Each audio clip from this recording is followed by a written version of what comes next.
De 2015 à 2021, j'ai investi près de 35 000 euros sur les startups. Aujourd'hui, quelques années plus tard, j'ai malheureusement tout perdu. J'ai compris pourquoi, parce que j'ai fait toutes les erreurs possibles et inimaginables, et aujourd'hui, on va vous éviter de faire les mêmes erreurs que moi en investissant sur cette classe d'actifs. 95% des startups dans le monde échouent. Ce que l'on va voir aujourd'hui, c'est que l'on peut échapper à cette fatalité avec la bonne théorie d'investissement, la bonne stratégie. On peut réduire ce chiffre à seulement 30%, viser une typologie de startup où 10% vont devenir des licornes avec un rendement annuel moyen de 150 à 200%. Pour arriver à faire ça, il faut investir à minima dans 25 startups. Bienvenue dans cette nouvelle vidéo et aujourd'hui je suis avec Cédric Tempestini. Donc salut Cédric. Salut Maxence, très heureux d'être ici avec toi. On est actuellement à Riga, Oui. capitale de la Lettonie, pour l'événement Master Club de Romain Armato. Tout à fait. Tu investis également ici, donc c'est la combienième fois que tu viens ici à Riga? C'est la 5e fois déjà. Ok. 5-3. Bon, ça fait la 3e fois que je viens de ma vie à Riga. Alors, je vais te laisser te présenter. On va faire un focus sur le private equity et plus spécifiquement les startups. Mais juste avant, on a envie d'en savoir un petit peu plus sur toi, ton parcours, ton enfance, ton histoire pour savoir qu'est-ce qui t'a amené à avoir la vie d'entrepreneur et d'investisseur que tu as aujourd'hui. Let's go. Et comme je suis quelqu'un des chiffres et des dates, je te partagerai peut-être un petit peu la chronologie pour revenir un petit peu de tes débuts lorsque tu es né jusqu'à aujourd'hui pour savoir un petit peu ton background. Je te laisse tout nous partager ton enfance. Écoute, déjà, je vais faire une présentation synthétique de qui je suis. Donc, Cédric, j'ai bientôt 43 ans, le temps passe vite. Je suis marié, papa de 2 petites filles de 4 et 8 ans. Entrepreneur depuis mes 23 ans, donc ça fait 20 ans maintenant. J'ai créé plusieurs entreprises dans le digital, j'en ai vendu 2. Depuis maintenant 7 ans, 6 ans, je me concentre principalement sur mes investissements. Je suis passionné par le sujet, j'adore faire de l'argent avec de l'argent, je trouve ça magique. Et je suis en chasse perpétuelle de moyens dans toutes les classes d'actifs d'en faire. C'est vraiment quelque chose, voilà, c'est mon quotidien aujourd'hui. Expatrié aussi à l'île Maurice depuis maintenant 4 années, tout juste là en octobre, on était parti en octobre 2021.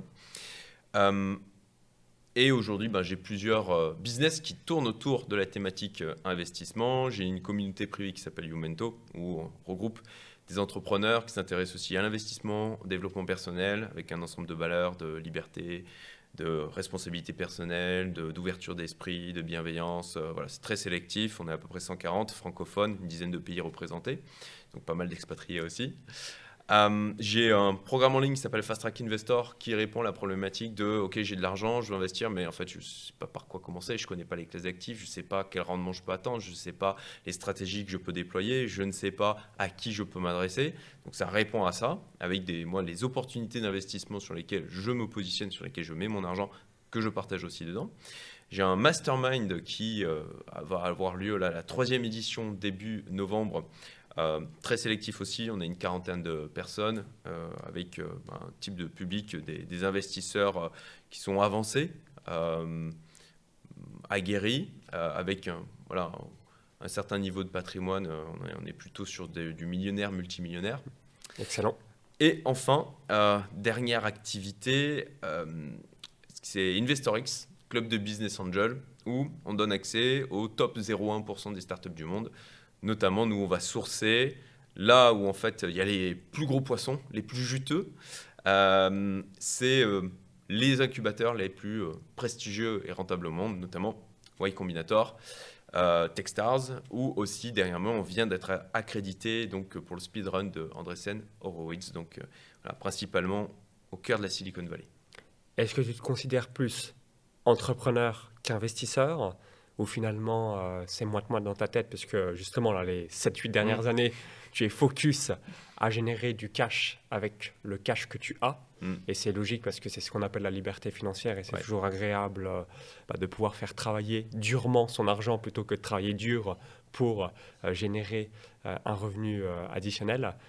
Quel est un petit peu ton sentiment par rapport à cela, entrepreneur / investisseur? Ou à l'inverse, maintenant tu te considères encore plus entrepreneur parce que ça fait tellement d'années que tu as entrepris, que tu entreprends encore aujourd'hui. Quel est un petit peu ton retour d'expérience par rapport à Je ça? me définis plutôt comme un investisseur qui utilise l'entrepreneuriat comme un levier de décupler ses résultats. Ok, Voilà. excellent. Et vis-à-vis, pour revenir un petit peu sur ton enfance, donc tu as démarré à 23 ans, Mhm. tu as grandi en France, Mhm. et qu'est-ce que tu as fait comme cursus scolaire? J'imagine que tu as peut-être réalisé soit un bac, des études supérieures, nous en un petit peu plus. Euh, alors moi, je suis né dans le sud de la France. J'avais un père qui était employé de banque, une maman qui était maman à domicile, voilà, Donc là, ils sont à la retraite, mère au foyer. certainement, aujourd'hui. Oui, ils sont à la Ouais. retraite, absolument. Euh, et globalement, moi, l'école n'était pas trop mon truc. J'étais assez mauvais, estampillé. Comme beaucoup Euh, d'entrepreneurs. Moi ouais, aussi, comme j'étais pas beaucoup. très En tout fort à cas, l'école, entre guillemets. dans mon entourage Ouais, aussi, c'est marrant comme c'est un pattern. ouais. Voilà.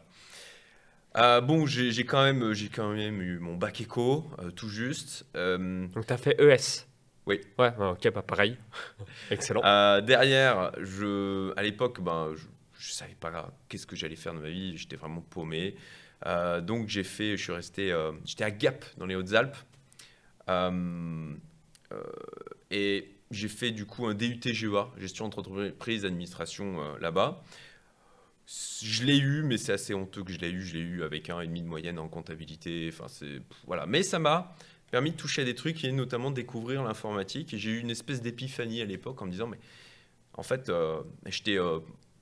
j'aimais beaucoup les trucs d'Heroic Fantasy, tu vois, jouer aux jeux de rôle sur plateau. Bien sûr, jeux de stratégie, Baldur's Gate, etc. Et en fait, je me disais, mais en fait, aujourd'hui, ceux qui maîtrisent l'outil informatique, c'est les nouveaux mages de notre époque, quoi. C'est un super pouvoir. Il y a plein de gens qui pitent rien et en fait, ça permet de faire plein de choses. Et donc, après mon DUT GEA, je suis reparti sur un BTS informatique. Et là, je me suis vraiment pris de passion pour l'informatique d'une manière générale, le développement, ce que ça permettait de faire, voilà, avec toute l'émergence des sites internet, etc. Euh, j'ai fait ensuite une licence pro, multimédia Internet Webmaster. Derrière ça, à la base, je voulais devenir professeur d'informatique. Euh, Dieu merci, je me rappelle plus comment ça s'appelle, l'institut de formation pour les professeurs. C'est loin tout ça. Mais en fait, j'étais premier en liste d'attente. Et là où je faisais mon stage, ils m'ont proposé un job. J'ai dit oui. Au final, j'avais été pris sur le truc, mais j'avais pris le job. Dès que j'ai pu, je suis parti de chez mes parents. Voilà, j'ai eu le job, c'était signé. Dans moins de 30 jours après, j'étais parti chez mes parents. Je m'étais installé. Mais au bout de 4 mois, je me suis dit, mais enfin, je vais pas rester comme ça toute ma vie, c'est juste pas possible. Ouais, Le tu t'es salariat, vite aperçu que le c'était salariat pas. n'était pas fait pour toi. Voilà. Ouais. Donc, j'ai tout de suite, au bout de 4 mois, commencé à préparer la création de ma première boîte, que j'ai gardée je l'ai vendue il y a de ça 2 ans, 3 ans maintenant. Donc ça, Donc, je l'ai c'est une gardée boîte pendant 16 ans. ce que j'allais dire, là, tu as gardé très Voilà, longtemps. pendant 14 ans, je l'ai gérée. Et ensuite, pendant 2 ans, il y a quelqu'un je l'avais mis en gestion de la société le temps de la vente, quoi. Ok. Euh, Donc tu as toujours été ce profil un peu geek. oui, Geek, et puis j'imagine oui, que c'est tu es clair. relativement à l'aise avec les calculs, peut-être les tableaux Excel. Ouais, c'est à l'aise avec l'outil informatique d'une manière Ouais. générale, ce qui était aussi, je pense, un refuge pour moi, parce que pas très à l'aise socialement. Voilà, j'étais vraiment l'archétype du gars, tu sais, qui finit la tête dans les chiottes ou qui se fait taper en permanence. Voilà. Donc, je fuyais d'une manière générale les autres et c'était pour moi un refuge. Ok. Merci Cédric par rapport à ce petit passage. Alors maintenant, j'aimerais qu'on revienne sur l'investissement. Et de manière Mhm. générale, on a de nombreux termes, private equity, startup, parfois joint venture. Mhm. Donc il y a plein de distinctions. Quand on s'intéresse au sujet, on peut vite être perdu. C'est un petit peu, voilà, quand on s'intéresse à l'investissement, on entend pareil, crypto-monnaie, bourse, ETF et ainsi de suite. Donc moi, je suis relativement comme toi. C'est un sujet auquel je m'intéresse depuis de très nombreuses années. Puis j'ai la chance que mon frère a un master finance et le meilleur ami de mon frère également est dans l'écosystème depuis la bulle Internet dans les années 2000. Donc Excellent. peut-être que toi, ça va te parler stock option. Ça te parle Ouais. ou pas? Ouais, ouais, Voilà, bien sûr. et je m'en suis parce que moi je suis né en 1989. Ouais. Mon frère et son meilleur ami sont nés en 1984. Et Mm. du coup, 2000-2002, moi j'avais entre 11 et 13 ans et eux ils venaient d'avoir 18 ans.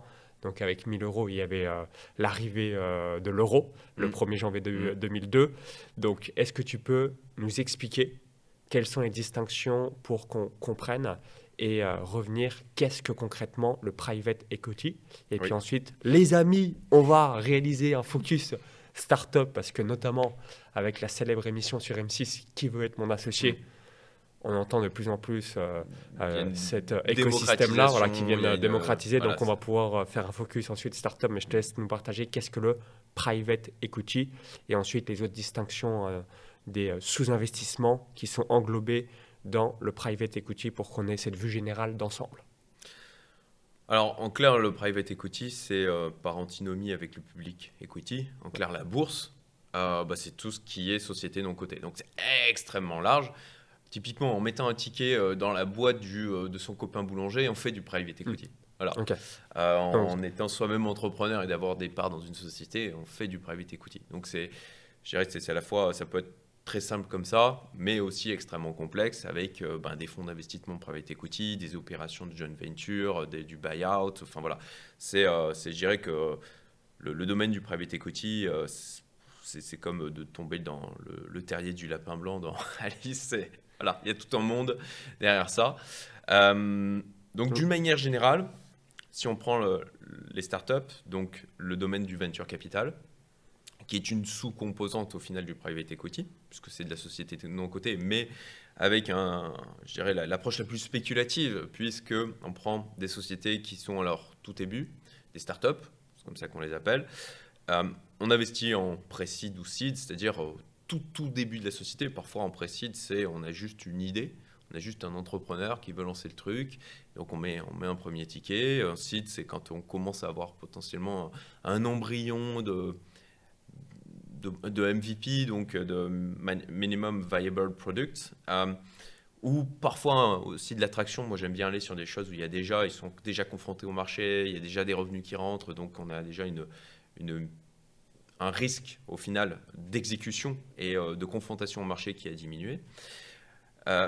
Et puis, dans la vie d'une société, dans la vie d'une approche startup, là où ce n'est pas des sociétés qui sont, comme on dit, bootstrappées, c'est-à-dire que il y a des sociétés comme ça qui vont grossir très vite, qui vont avoir de très beaux résultats, mais ils n'ont jamais levé de fonds.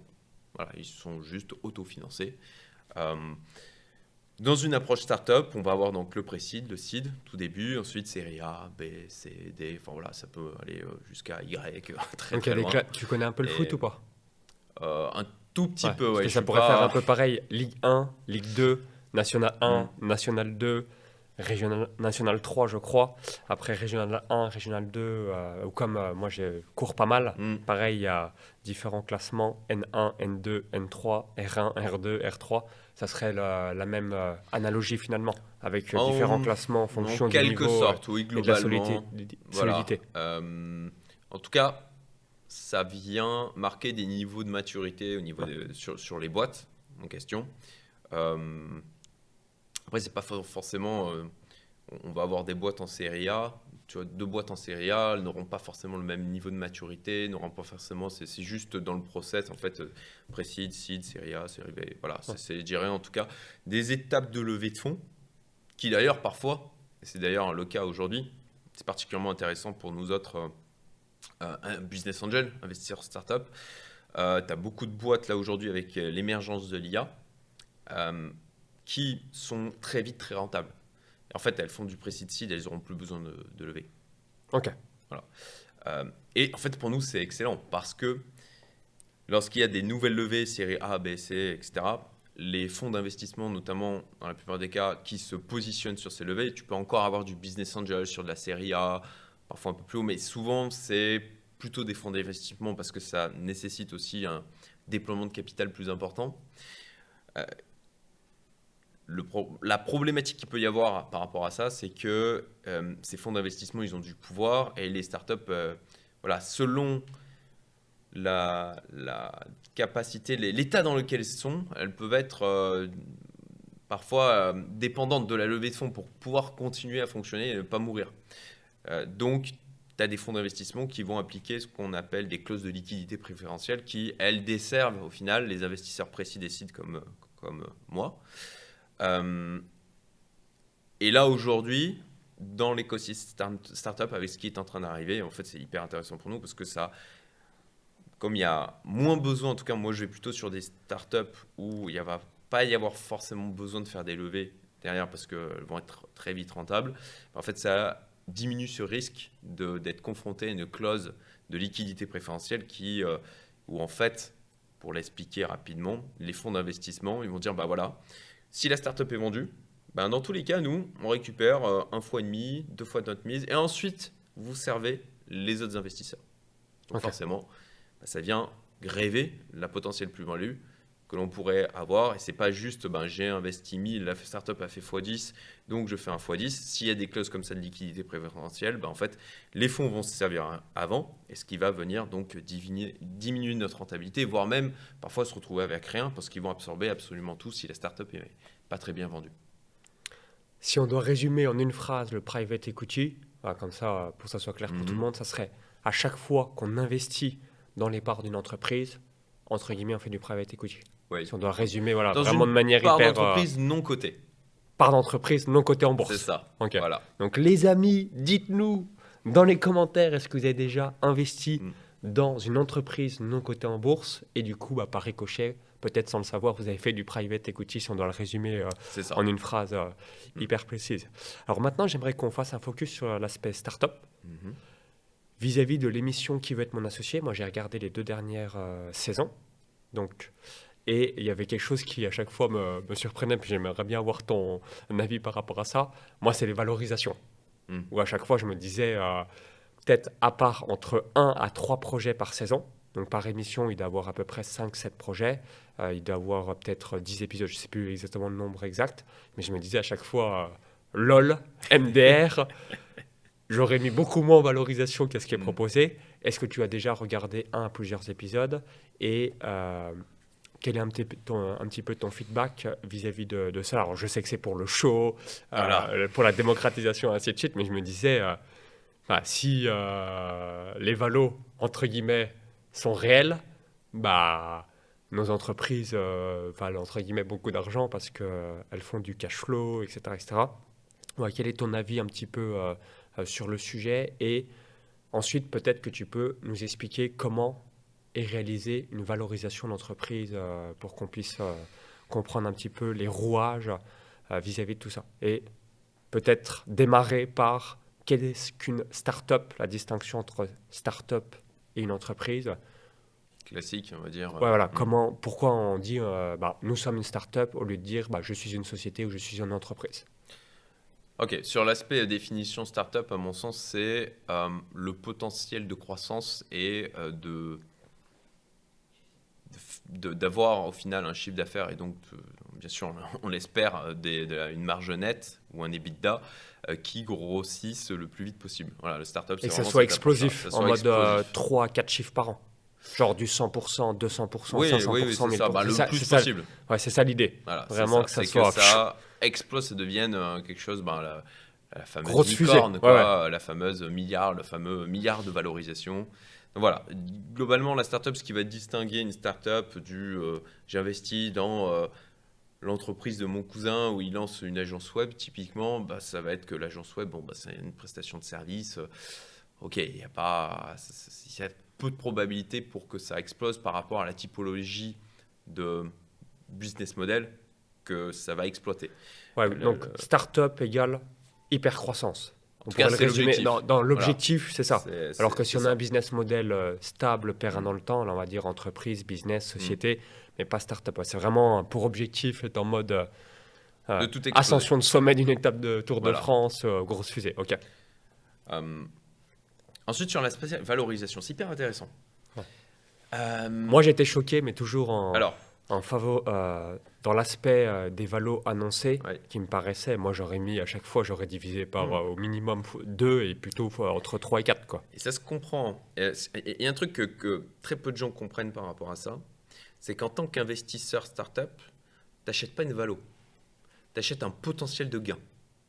Okay. D'accord. Donc moi, j'investis dans des boîtes du Y Combinator où tu as des valos de 30 millions, tu vois, mais avec un truc qui démarre à peine. Enfin, je veux dire, il y a une question d'offre et de demande aussi, en fait. Et en tant qu'investisseur startup, ta stratégie, c'est que chaque fois que tu mets un ticket, tu sais quelle est ta perte. Tu vois, elle est de 1. Ok, tu mets 1, ta perte c'est 1.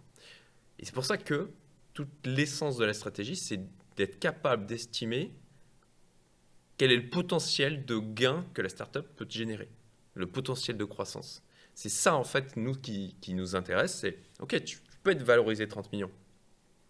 Mais si la boîte a le potentiel de te générer un x500 sur un horizon de 5 ans, en fait, c'est ça que tu achètes en tant En gros, qu'investisseur. c'est à chaque fois le multiple potentiel Voilà. que nous déterminons sur le projet. C'est Oui. ça on doit résumer. Et Ok. en fait, de mettre une valorisation trop faible pour une startup qui lève des fonds, c'est se tirer une balle dans le pied. Parce que D'accord, ok. ça, c'est hyper intéressant. C'est-à-dire que il faut éviter que les fondateurs se fassent trop diluer. Parce que sinon, ça va être contre-productif. On les veut investir, on les veut motiver. Et la problématique de trop se diluer en mettant une valorisation qui pourrait correspondre effectivement à une estimation comptable de la société, c'est que si dès le début, dès la phase de pré-seed ou de seed, en clair, ils sont dilués de 50%, ils ont plus que 50% de la boîte, comment ils vont faire pour lever des fonds en série A, B ou C? La problématique, c'est qu'ils arrivent en série A, ils ont plus que 50% de la boîte. Ça veut dire qu'ils vont être encore dilués et ils vont tomber à 30%. Enfin, quelle est la motivation ensuite pour les fondateurs 30%. Enfin, forcément, c'est quelque chose qui est contre-productif. Et la problématique aussi de ça, c'est que les fonds de venture capital, les fonds de private equity qui vont investir dans cette série A, B ou C, bah, ils le voient ça aussi. Ils n'ont pas envie de mettre des fonds dans une boîte où tu as déjà un niveau de dilution qui est aussi important pour les fondateurs parce qu'ils savent que, bah, en fait, c'est quoi la motivation pour eux derrière. Voilà. Ah, je comprends. Ah Donc, non, d'accord, j'ai compris la logique que je n'avais pas compris du coup ouais, à travers l'émission. C'est en ayant une valorisation élevée, les fondateurs gardent dans l'idéal une bonne partie des parts pour être motivés et avoir le potentiel multiple pour garder cette croissance. Parce que si tu vends, admettons, pour 1 million d'euros déjà 50% de tes parts, forcément, comment tu vas faire une boîte, ne serait-ce à 20, 30, 50 millions d'euros ou plus, si tu as déjà dilué trop de capital et que tu n'as pas ensuite le réinvestissement à l'avenir pour aller chercher cette hypercroissance. absolument. Ah, ok, d'accord, Voilà. donc je comprends. Donc merci Cédric pour les explications. Donc je comprends vis-à-vis de tout cela. Et ensuite, voilà, partage-nous un petit peu, selon toi, quels sont les principaux critères. On reviendra juste après sur le Y Combinator, qui est l'incubateur de start-up le plus connu et le plus rentable au monde. Quels sont les principaux critères à prendre en compte pour investir dans une start-up? Ok. Alors, pour moi, un des premiers critères, c'est les fondateurs. C'est l'équipe. Moi, j'aime bien des startups où il y a des gens qui ont une maîtrise du secteur, des gens qui potentiellement ont déjà fait des boîtes, qui ont déjà fait des exits. Ça, c'est vraiment Donc dans l'idéal, ça le serait Graal. déjà des gens C'est- qui ont déjà fait le chemin. Ouais, Comme ça, on sait qu'on va exactement. le Et qui refaire. sont des serial entrepreneurs, en fait. Ils ont déjà fait des boîtes, déjà fait des exits, ils adorent faire ça. Ils sont déjà passés par les process, ils savent comment scaler une boîte. Ça, c'est vraiment le profil idéal. Des gens aussi, en termes d'associés, je crois que c'est 60% des échecs de start-up, c'est des dissensions entre associés. Donc, C'est-à-dire que les gens se fight entre eux. ouais, Ouais. c'est ça. Ah, ça, c'est par contre, je comprends la stat. Ouais. J'aurais même dit Donc, limite plus, tu vois. Donc c'est 60%. Ouais, 60% des gens qui se fight, mais je comprends. des échecs des startups. Ouais, Voilà. c'est lié à des Dissensions. challenges, disputes entre associés. Voilà. Ok. Et donc, moi, j'aime bien avoir des couples d'entrepreneurs. Quand je dis couple, voilà, c'est deux personnes ensemble, hein, qui ont déjà monté des boîtes ensemble. On sait que ça fonctionne. Ils savent, ils connaissent leurs forces, leurs faiblesses, ils sont complémentaires. Qui plus est, les fondateurs, d'avoir des gens qui ont une plasticité d'esprit, une capacité de se remettre en question, une connaissance du secteur. En fait, une startup, le truc, c'est que c'est du chaos. Voilà, elle est confrontée à un chaos permanent. Donc, il faut des gens qui soient hautement adaptables. Je dirais que s'il y a des fondateurs qui tiennent la route, même si c'est un time to market qui ne va pas, même si le produit est bancal, même si c'est la mauvaise niche, le mauvais marché, c'est pas grave. Parce qu'ils auront la capacité de dire « Ok, là je suis en train de me tromper, je pivote, je fais autre chose, je revois mon business. » Donc pour moi, c'est le socle. C'est des gens capables de gérer le chaos parce que c'est chaotique par essence. Et voilà, si tout tient en fait sur les fondateurs. Moi, c'est le premier critère Toi, le c'est plus important. the Ouais, argument. Comme c'est si ça. on disait, voilà, Éric Larchevêque a déjà fait Ledger, une licorne, avec ses Mm. cofondateurs. Bah, forcément, là, ça te met un Bah, engagement. Tu dis, bah, il l'a déjà fait, il va trouver les solutions. Si je donne un autre exemple, comme j'habite à Tallinn, bah, Ty Chris, avec On-Off, bah, idem. Triple champion du monde de roller, il a déjà fait des choses assez grandioses. Donc, tu sais que malgré les challenges, les mm, murs, les montagnes qui vont être devant eux, mm. ils vont trouver des solutions et mettre les moyens versus bah, quelqu'un qui démarre pour la C'est première ça. fois ou c'est sa deuxième expérience, Mm. où il y a 99% de probabilité qu'il pète en vol parce que justement il n'a pas l'expérience, les connaissances, les compétences Ah, pour la le faire. Ah. détermination, tout à fait. Donc si on résume, les amis pédigrés de l'entrepreneur pour la startup, 95% peut-être du critère que tu... Alors, Ou non. 80%, Non, mais pour moi, c'est un critère important. Je dirais, si je 50%. devais mettre une pondération à 60%. Ouais, 60%. Ok. Voilà. Donc, Ensuite, bah, j'ai commencé à l'évoquer aussi, hein, mais c'est effectivement OK, le business model, ouais. de l'attraction. Est-ce qu'il y a déjà des clients? Moi, j'aime bien aller sur des choses où ils vendent déjà. Ils se sont confrontés au marché, ils ont un produit qui tourne, bah, parfois, on investit sur des boîtes où au bout de 3 mois, elles ont fait du 100% chaque mois de croissance, quoi. Donc là, on se dit, OK, bah, ça fit, quoi. Ça a l'air d'aller dans le bon Gros sens. produit market fit. Voilà, Ouais. exactement. Euh, le, Moi, j'étudie aussi le marché. OK, il se positionne sur un marché de niche. Très bien. C'est quoi le marché adressable? C'est quoi la profondeur d'un marché? C'est quoi la douleur à laquelle il s'adresse? J'aime bien aussi, moi, des produits où soit ils vont faire économiser de l'argent, soit ils vont en faire gagner. Bon, il y Ça, a un c'est ROI tangible, réel, absolument. concret que l'utilisateur voit. Mm. Ça, je comprends et je valide aussi, j'adore. Dès qu'il y a un Voilà, retour sur investissement potentiel, merveilleux, beaucoup plus facile à vendre. tout à fait. Et puis aussi, plutôt du B2B. Moi, je préfère aller sur le B2B parce que justement, dans cette approche de logique, quand tu t'adresses à un entrepreneur qui est bien souvent un agent économique logique, bah, que tu lui dis, ben, OK, tu me payes, je sais pas, 1000 pour ma solution, mais en fait, je vais t'en faire économiser 5. Bah, c'est un no-brainer. De la même Absolument. manière, 1000, je vais t'en faire gagner 5. Pareil. Au contraire du B2C où les gens, bah, on le voit, c'est moins Ouais, des puis agents bah, du économiques coup, logiques. ils ont aussi pas forcément trop de pouvoir d'achat. Ah, Donc, bien sûr, il y a des tas voilà. d'explications, c'est pas pour jeter Ouais. la pierre, c'est juste une constatation factuelle. Mais Et moi, je dans suis mon 100% critère d'accord avec toi. d'investissement Enfin, moi, je suis là pour gagner de l'argent, en fait. Je suis pas là pour, tu vois, la fame, le show, etc. Moi, je veux faire du fric, tu vois.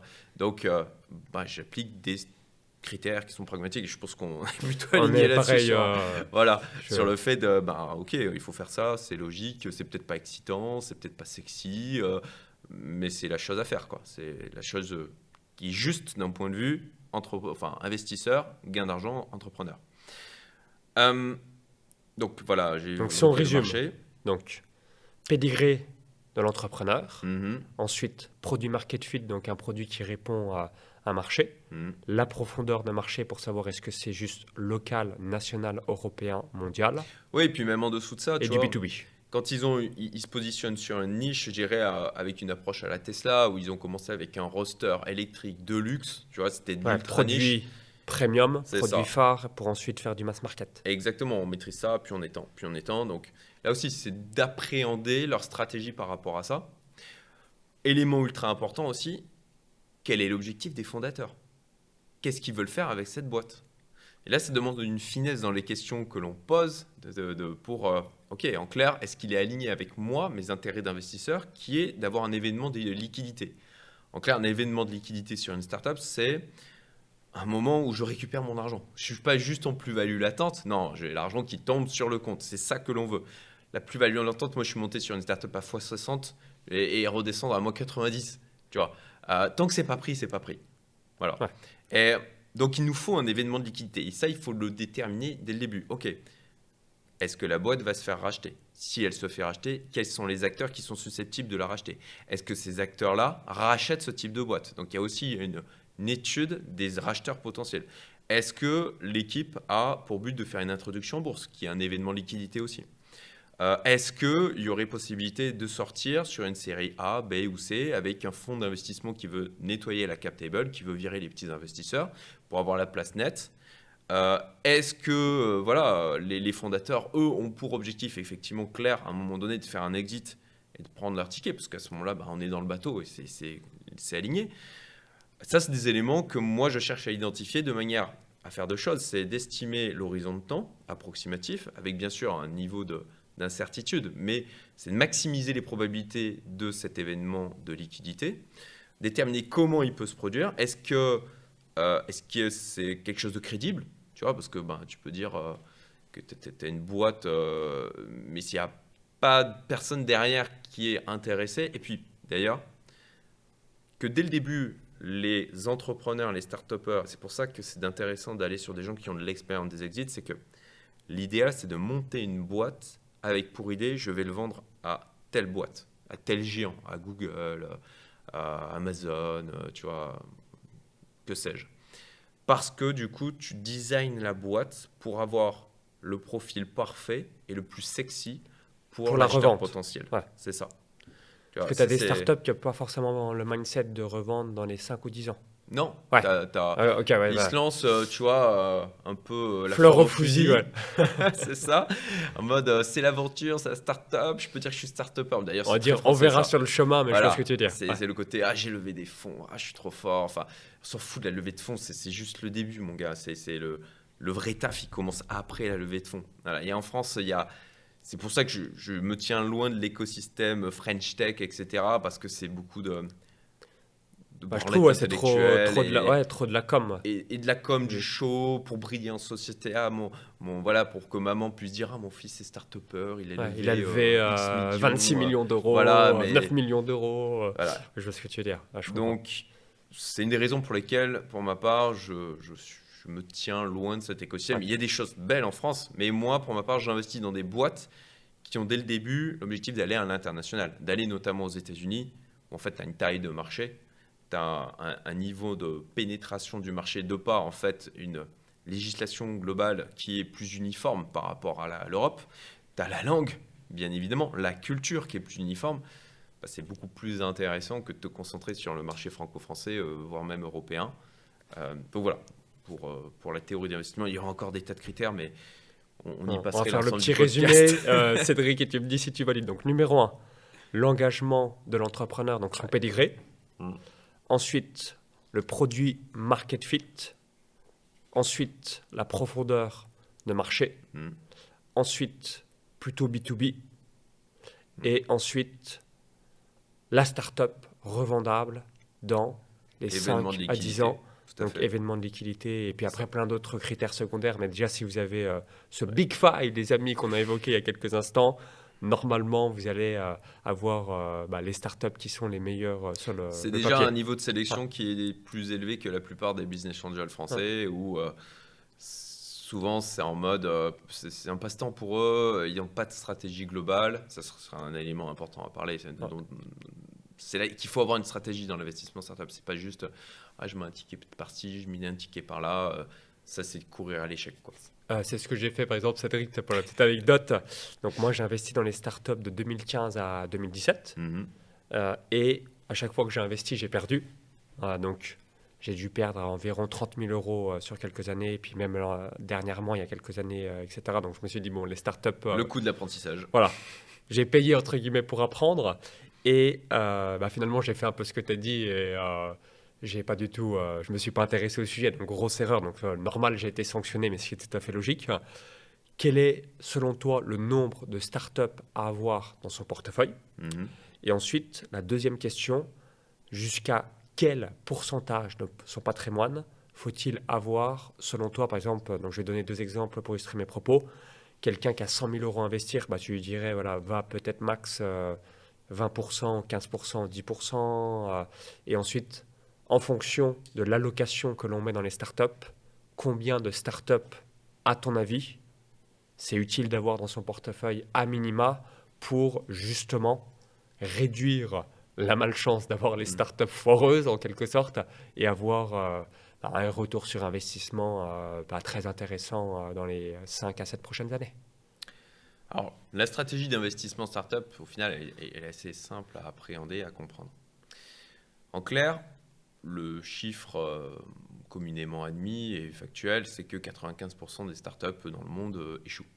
Ouais, donc ça, c'est grosse stat. 95% des startups dans le monde échouent. Monstrueux. Oui.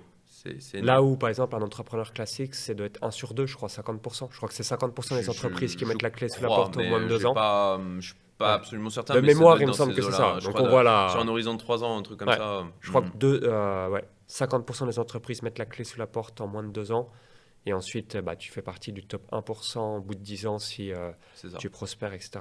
C'est ça. Donc 95% des startups meurent, quoi qu'il arrive, dans le monde. Donc ça, grosse stat en notre défaveur, entre guillemets, au démarrage. Tout à fait. Mais ça, c'est d'un point de vue mindset, c'est quelque chose d'un point de vue investisseur, à intégrer. Et on ne nous a pas appris à l'école à le faire. C'est que j'accepte de me tromper souvent si quand je gagne beaucoup. Si tu fais 1 x 50 quand tu gagnes, tu restes très rentable malgré avoir... Tu fais un qui te fait 1 x 50, voilà, c'est une logique. Mais psychologiquement, c'est très dur. Surtout dans un système scolaire où on t'a appris il faut avoir des bonnes notes de partout. Tu vois, c'est la bonne note. Et là aussi, le système scolaire a éduqué sur le fait que tu es capé en termes de notes. Tu es à 20, maximum c'est 20. Ouais, 20 sur 20 points. Mais la vraie vie, notamment avec cette typologie d'investissement, c'est que tu n'es pas capé. C'est illimité. C'est illimité. Ouais. Et ça, l'exponentialité des gains, c'est quelque chose qui est difficile à appréhender d'une manière générale pour l'esprit humain. Et ça demande une vraie reprogrammation de se dire, ok, j'accepte de me tromper souvent. Si je gagne beaucoup. C'est la même chose avec le trading. C'est aussi une stratégie de se dire, je me trompe 8 fois sur 10, mais les 2 fois où je gagne, je suis rentable. Ouais, voilà. Est-ce que tu connais un peu les paris sportifs ou pas du tout? Pas du tout. Ouais, ça serait un peu le même état d'esprit. Tu dis, je gagne 1 fois sur 10, mais si à chaque fois je gagne, je fais passer une cote à 20, forcément, je suis méga rentable. On fait la même analogie. Absolument. C'est le même principe. Ouais. Voilà. Et pour la plupart des gens, effectivement, alors il y a l'idée en elle-même, mais ensuite, c'est vraiment la sélection se fait quand tu joues. Quand tu joues, tu expérimentes le fait d'être confronté justement à ces échecs et d'accepter de continuer dans ta stratégie malgré les échecs que tu peux avoir et qui sont normaux. Mais voilà, psychologiquement, émotionnellement, pour la plupart des gens, c'est extrêmement difficile. Donc, pour revenir sur l'investissement startup, maintenant qu'on a ce postulat de 95% échoue, en toute logique, on comprend qu'il faut multiplier les investissements, les occurrences, pour se rapprocher, c'est la loi des grands nombres, tu multiplies les occurrences pour te rapprocher de la moyenne du secteur. Voilà. Donc, ce qui, d'un point de vue startup, il faut avoir un minimum de 25 à 30 startups dans lesquelles tu investis sur un horizon de 3 à 5 ans, avec des tickets, ça c'est ultra important, écoutez bien, des tickets qui sont approximativement les mêmes. Moi, c'est une erreur que j'ai vue tellement souvent d'entrepreneurs, ils vendent leur boîte, ils ont fait leur exit, ils ont quelques millions, et ils se disent « ouais, je suis trop fort ». Biais de surpuissance. Et maintenant, je vais réussir partout. Je me lance dans des challenges de sport, je vais être hyper bon. J'oublie toutes les années de douleur, toutes les années de travail qui m'ont permis d'arriver là. Et pareil sur les startups. Ouais, maintenant, moi, je vais faire fructifier mon argent. Je vais mettre de l'argent dans les startups, ces autres entrepreneurs qui vont bosser pour moi. Je vais faire des belles plus-values. Et ils trouvent une startup, une des premières, ils disent ouais, c'est celle-là. Un bon marketing et une bonne communication. C'est ça. Je suis convaincu que ça va le faire. Et ils mettent 600 000 balles dessus. Et les 600 000 balles, au bout de 6 mois, ils sont morts. C'est du vécu, du connu. C'est le classique. Donc, pitié, définissez effectivement un budget que vous allez allouer sur les startups et mettez des tickets qui soient approximativement les mêmes sur l'ensemble des startups de votre portefeuille. Déterminez sur combien de startups vous voulez aller. C'est simple. 100K, je mets un ticket de 2K par startup, ça fait 50 startups. Voilà. Quel est le minimum qu'on peut investir sur une startup? J'imagine qu'en même en dessous de 2K, est-ce que ça vaut le coup? Euh, Parce bah, que, parce que oui, ça veut dire en que si, termes de stratégie, alors genre, ce serait quoi, effectivement, 1000 euros le minimum? alors Parce que si on doit en mettre sur 25, ça permet de savoir l'allocation de départ en se disant, bah, faut que j'ai au moins 50K. après la Si je question veux mettre c'est 25 startups à 2K, par exemple. la question c'est il faut déjà s'assurer d'avoir un deal flow qui soit de qualité. Ça c'est vraiment le point essentiel, c'est le truc à comprendre, on pourra en parler de où est-ce qu'on trouve les startups les plus juicy, les plus intéressantes, le top 0,1%. Moi, c'est ma théorie d'investissement et c'est ce que j'offre aussi dans InvestorX. Euh, donc, ok, définir son deal flow, définir sa théorie d'investissement. J'ai partagé quelques critères, ça, il faut le faire. Ensuite, c'est effectivement, ok, par rapport aux startups que je vise, quels vont être les tickets qui vont me permettre d'y accéder. Là, aujourd'hui, moi, dans InvestorX, je propose d'accéder à des startups où normalement les tickets, c'est du 100, 150K, seulement avec 2K, parce que je regroupe des investisseurs et on met le ticket de 100K. Dans la plupart des cas, même pour des petites startups de région, avec c'est l'étudiant qui sort la fleur au fusil, qui dit ouais, je vais lancer ma startup, ça va être plutôt des tickets de minimum de 5K. Ouais. Voilà. Donc, tout dépend de là, voilà, comment va être son deal flow, comment il va être structuré, de l'écosystème qu'on va créer autour de ça et les tickets que l'on va pouvoir mettre. Moi, je dirais que ce que je conseille, c'est de mettre le ticket minimum, quoi. Voilà, de multiplier au maximum les occurrences. Ok. Et par contre, avoir une somme fixe, identique à chaque startup. Ça, c'est l'idéal. C'est l'idéal. Parce qu'on ne sait pas Voilà, d'un point de vue vraiment purement celle qui va, mathématique. ouais, entre guillemets, Voilà. cartonner. Parfois, on peut avoir une forte conviction sur une startup, mais c'est pas elle qui va exploser en fait. Ouais, non, je suis d'accord. Ça va être une autre parce que encore une fois, c'est tellement chaotique, il y a tellement de variables, c'est juste impossible de savoir très exactement quelle startup va exploser. Pour moi, c'est comme le sport. Tu as 5, 7, 8 favoris, tu as des déceptions, tu as des bonnes surprises, et forcément, bah, si tu investis sur les différents favoris, Mm. bah, tu vas retrouver tes billes grâce à cela. Mais si tu espères, c'est un peu comme la bourse, systématiquement battre le marché, il y a plus de probas de ne pas le battre que de le battre, si on doit Tout à résumer. fait, Ok. c'est ça. Donc, si on résume, dans l'idéal, 25 startups ou plus dans son portefeuille, comme ça, on est relativement dilué et ce qui permet, avec un horizon de 5 ans et plus, d'avoir un retour sur investissement intéressant. Globalement, on est sur un horizon de 5-10 ans. Alors, Plutôt, ce serait c'est plutôt une 10 ou moyenne. plutôt 5? C'est une moyenne. Moi, il m'est Ouais. arrivé de faire un exit en 4 ou 6 mois, de plus 50%. Comme j'ai fait un x6,7 et un x6 sur deux startups, c'était sur 2 ans. Ouais, donc dans les Donc, deux cas que tu viens de nous évoquer, c'était rapide. c'était rapide. Mais dans les faits, en fait, ça, on va dire entre 5 et 10 ans, mais ça peut être 15, ça peut Ouais. être 3, ça peut être 6 mois, comme je l'ai évoqué. Bon, on va C'est, dire, pour c'est- pas avoir de mauvaises surprises, c'est vision ouais. optimiste 5 ans, réaliste 7 et pessimiste 10.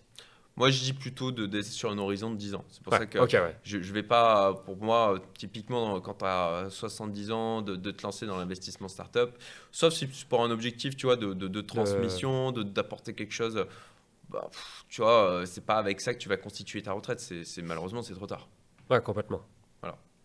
Donc, numéro 1, 25 startups ou plus. Ça, c'est Ouais, l'idéal. c'est Numéro 2, somme fixe Hmm. sur chacune des startups. Comme ça, mathématiquement, statistiquement, bah, on est couvert et ce qui nous permet de avoir la bonne surprise si on a une et d'éviter là où on avait de la surconfiance sur la mauvaise surprise finalement qui n'a pas fonctionné. Et numéro 3, vis-à-vis du capital et du patrimoine qu'on peut avoir, toi, est-ce que tu as un à plusieurs fondamentaux typiquement, on peut dire, je prends l'exemple des crypto-monnaies, vu que c'est quelque chose d'assez volatile, en fonction de niveau d'avancée de la personne, plus sa capacité à générer de l'argent, plus sa capacité à connaître le sujet, plus sa capacité à croire ou non à l'avenir des crypto-monnaies, il va y avoir une variation entre 5 et 50%.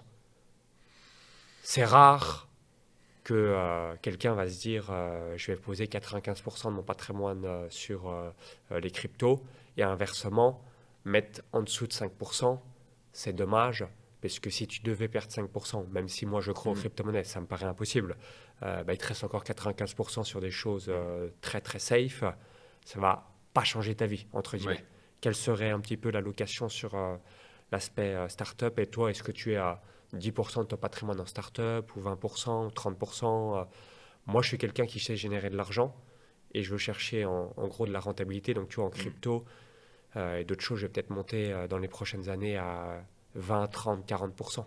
Mais parce que j'ai une certaine capacité à générer de Ouais. l'argent, entre guillemets, je suis relativement jeune, Ouais. etc. etc. Mais Je n'ai pas d'enfant, Mm. donc il y a tellement de paramètres que Mm. je peux être plus agressif vis-à-vis de tout ça. Maintenant, si j'étais, on va dire, salarié, père de 3 enfants, Mm. et que j'ai un patrimoine beaucoup moindre, j'aurais pas cette envie d'aller chercher des gains potentiels en crypto-monnaie, Ouais, entre guillemets. de prendre du risque au Voilà. final. Alors, Mais je conseillerais jamais à quelqu'un, même si j'y crois, de mettre plus de 50% de son patrimoine en crypto, parce que je sais que dans la vie, il y a toujours des signes noirs, il y a toujours des challenges. mhm. Donc même la personne la plus bullish crypto, à mon sens, ça serait quand même dangereux. C'est un peu ma philosophie de mettre toujours plus que 50% de son patrimoine sur une classe d'actifs. Pour moi, à mon sens, ça reste toujours dangereux, lié à mon bon sens et ma prudence de paysan. Voilà.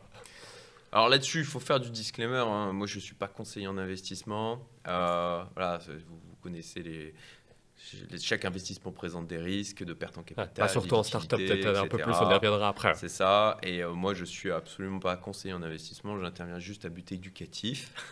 Et toi, ce que tu Pareil. expliques de la même manière. Donc voilà, voilà, c'est absolument pas un conseil. Par rapport à ce que tu viens d'évoquer, au final, tu réponds à la question en expliquant que chaque situation individuelle doit être considérée. Typiquement, pour prendre des extrêmes, je l'ai dit tout à l'heure, tu as 70 ans, t'as que, et malheureusement j'en ai vu des cas comme ça, tu vois, t'as que 100 000 euros de patrimoine net, tu vois, bah, tu vas pas faire un all-in dans les startups.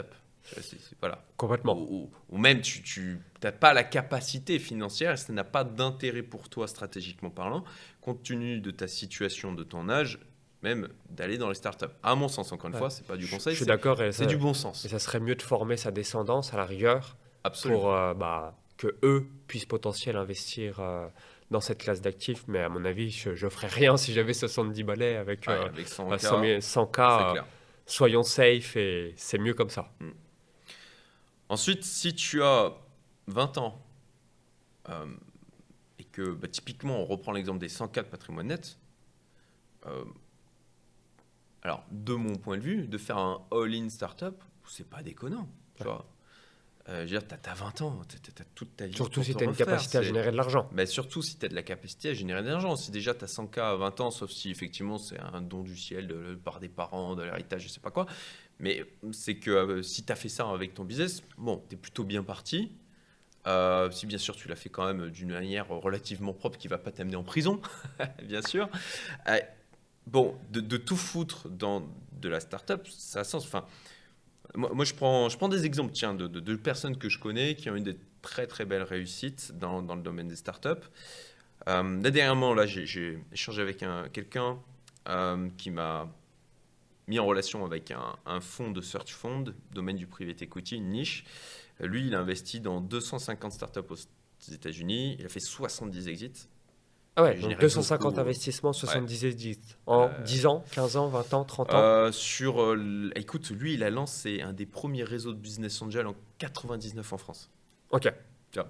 ok, Donc, déjà de nombreuses années. Ok, voilà. excellent. Euh, Autre exemple que je prends, quelqu'un que je connais qui, lui, arrivait vers 38 ans. Et il avait fait sa startup Silicon Valley, tu vois, donc il était quand même dans l'écosystème. Le deal flow, je le rappelle, hyper important. Et il avait 200 000 dollars à l'époque. Il avait dit, bon, ben, à la base, il devait mettre cet argent pour acheter sa résidence principale. Et en fait, il n'en était pas là où il voulait être en tant qu'entrepreneur à son âge. Et en fait, il s'est dit, ben, en fait, au lieu de m'acheter ma résidence principale, je connais plein d'entrepreneurs, de start-upers brillants autour de moi. Donc, typiquement, il a côtoyé Zuckerberg, enfin voilà. Euh, et ces 200 000 balles, il a tout foutu dans des startups. Sur un horizon de 10 ans, c'est des dizaines de millions que ça générait.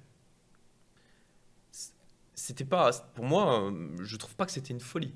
Ouais.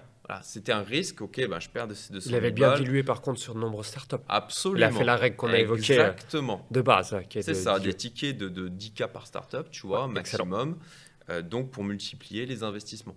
Et il a plusieurs licornes dans son portefeuille. Donc, Excellent. voilà. Autre exemple, alors là typiquement, pas forcément à suivre, ça s'est bien passé pour lui, mais c'est un des investisseurs de Bolt avec lequel j'ai pu changer quelques fois. Qui habite en Estonie. Ouais. Je pense savoir Tu qui c'est. sais, Ouais, tu sais qui c'est. Et on m'avait raconté rapidement l'histoire dingue, Ouais, mais ouais. bravo à lui. C'est clair. Il a mis 500 000 balles au tout début de Bolt, mais sur exposition totale, tu vois, en mode ouais, je mets un Donc ticket. genre il a l'erreur 500K, classique. il met 500K sur Insta. Ce que tu as dit tout à l'heure. Voilà, ouais, c'est Il avait typiquement certainement dû gagner de surexposition. l'argent sur d'autres Ouais, choses. après, il était bon entrepreneur, il Ouais. avait des capacités, mais bon, la valorisation de Bolt entre le moment où il a mis le ticket et le moment où j'ai échangé avec lui, c'était x 1000. X 1000. Bon. Alors, il y a de la dilution au milieu, etc. Mais ok, si même c'est que 1 x 500, c'est quand même titanesque. Ah bah, surtout que le ticket de départ est important. Il n'a Oui. pas mis 1000, c'est déjà. Mais complètement. Même 1000 fois 500, ça fait 500 000. C'est ça. Tu C'est mets même extraordinaire. 50 000 et tu Ouais. fais un x 500, tu vois, ça te fait 25 millions. C'est quand même plutôt sympa. Ouais, complètement. Voilà. En l'occurrence, bon, c'est plutôt 250, mais maintenant il a son propre Mais circuit automobile. paradoxalement, il n'a pas respecté un critère de base. Absolument. Donc, C'est une ça que- anomalie voilà. statistique. C'est Exactement. comme les gens que j'en ai vu comme ça qui étaient en effet de levier perpétuel dans le Bitcoin, qui était parti de 30 000 balles, qui était arrivé à 16 millions, ou avec des leviers de x10 de cycle en cycle, quoi. Anomalie statistique. C'est à ne pas refaire chez vous. Ça fait rêver, c'est génial, mais Ouais, une c'est- chatte absolue. Après, est-ce que les gens en ont conscience? Parce que souvent, tu n'en as pas conscience. Ouais. Tu te crois fort, Oui. tu Le biais de continues, surpuissance. et forcément, Et jusqu'à ce que bah, ça après, tu tape très dur. repères tout. C'est ce qui se passe souvent dans beaucoup La d'invest. personne en question, c'était novembre 2021. Ouais. Pic, Donc là, c'est le sommet, deuxième je m'en pic, souviens. de À Bitcoin. 70 000 $. Elle avait une ligne qu'elle m'a montrée sur son smartphone où elle était en effet de levier pour 8 millions sur le Bitcoin. Il s'est fait liquider. Donc les 16 millions qu'il avait gagnés, elle a la moitié qui pouf, sont partis. Lié quand il y a eu le bear market ensuite. Ouais. Et au top, il était en effet de levier. Il avait mis pour 8 millions en effet de levier. Donc voilà. Et il a pu quand même gagner quelque chose. Ou Ah bah il a finalement- quand même gardé de l'argent, etc. Ouais, Mais voilà, il est voilà, pas parti c'est- en c'est- couille c'est- jusqu'au bout. c'est, à- tu vois, très beau parcours, bravo à lui. Tu vois, mais c'est une anomalie statistique. Ouais. Et pour ma part, j'essaye de m'exposer à ces accidents positifs de richesse, comme le dit mon ami Cédric Froment, mais en ayant un risque qui est capé. Voilà. Ouais, non, Et mais t'as pas de continuer à faire grossir mon patrimoine sans, en clair, tuer ma capacité à continuer à jouer. Ouais, et en plus, on sait que dans ces cas-là, si on n'en a pas conscience, et souvent aussi, ça va être le côté addictif, Hmm. qu'est-ce qui va se passer? On va retenter. Et forcément, bah, la chance, c'est qu'une fois ou très rarement. C'est ça. Bah, après, tu as le retour de médaille, donc d'où l'importance. Je ne sais pas si tu te souviens, il y avait un Américain pour le Dogecoin. Ah oui, oui, oui. Je ne sais plus exactement l'histoire, mais en gros, il avait emprunté. Plus de 2 millions, il était monté, puis voilà. il n'a pas vendu. Puis, bah, je sais pas, dans sa tête, mettons, moi, je vends quand c'est à 5 millions, je ne sais plus les montants exacts, Ouais. mais en gros, forcément, c'était jamais monté. Et alors, faut, à mon sens, en tout cas, personnellement, mon retour, à chaque fois que j'ai été trop cupide, j'ai perdu. Donc, Ouais. ce que j'ai aimé, c'est que j'ai été sanctionné par la vie. Et à chaque fois que j'ai été réaliste, bizarrement, j'ai tout le temps gagné. Donc maintenant, je fais le plus possible à être réaliste et le moins possible à être cupide, entre guillemets, parce que la cupidité, bah, certes, à court terme, tu peux avoir de la chance, mais en le répétant, vu que c'est une erreur statistique, bah, tu vas reperdre et du coup, bah, tu te sens comme une merde. Et puis, il y a les coups cachés. Stress, Charge mentale. charge mentale. c'est clair. Après, bah, justement, quand tu te prends un bad beat, tu dis, mais putain, mais qu'est-ce que j'étais con à faire ce truc, mais comment j'ai pu être aussi con, et ainsi de suite. Donc, il y a auto-flagellation, entre guillemets, etc. Mais après, bon, dans la vie, c'est ça que j'apprécie. Tu fais des bonnes choses, tu es récompensé. Tu fais des mauvaises choses, tu es Ah bah. récompensé, mais à grandir, à être Oui. une meilleure version de toi-même, entre Ouais. guillemets. La réalité, de toute façon, elle finit toujours par se rappeler à toi. Hein. Ouais. Je crois que c'est Rothschild qui disait ça. Je suis devenu riche en vendant toujours trop tôt.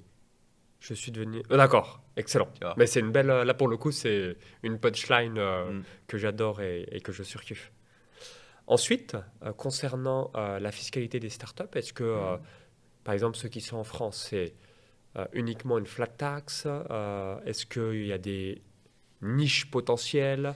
Quelle est un petit peu la fiscalité si on est résident français et qu'on décide d'investir dans des startups aux États-Unis, par exemple? Est-ce que c'est comme de la bourse et on doit payer spécifiquement la flat tax de 30% ou à l'inverse, il y a d'autres fiscalités en plus ou d'autres fiscalités en moins et du coup ça peut être intéressant fiscalement aussi d'investir dans les startups peut-être en faisant quand on a une perte, le répertorier sur le bilan pour réduire le taux d'imposition quand on a la chance d'avoir une startup winner. Alors, je ne suis pas avocat fiscaliste. Voilà, ceci n'est pas des conseils en fiscalité. Ma connaissance est imparfaite dans le sens où moi, j'ai choisi de m'expatrier justement pour fuir cette complexité administrative et fiscale. Pour moi, c'est ce que j'attribue à de l'insécurité fiscale et administrative en France avec des règles qui changent en permanence, comme là, la flat tax qui évoque de faire passer à 36%. Pour moi, c'est de l'insécurité, ça. C'est quelque chose que j'ai fui parce que ça me crée de la charge mentale, ça me crée un coût d'opportunité pour faire grossir mes business. Voilà. Donc, je n'y suis plus confronté. Je suis à l'île Maurice. Les gains en capitaux sont taxés à 0. Donc, tout ce que je gagne, c'est pour moi.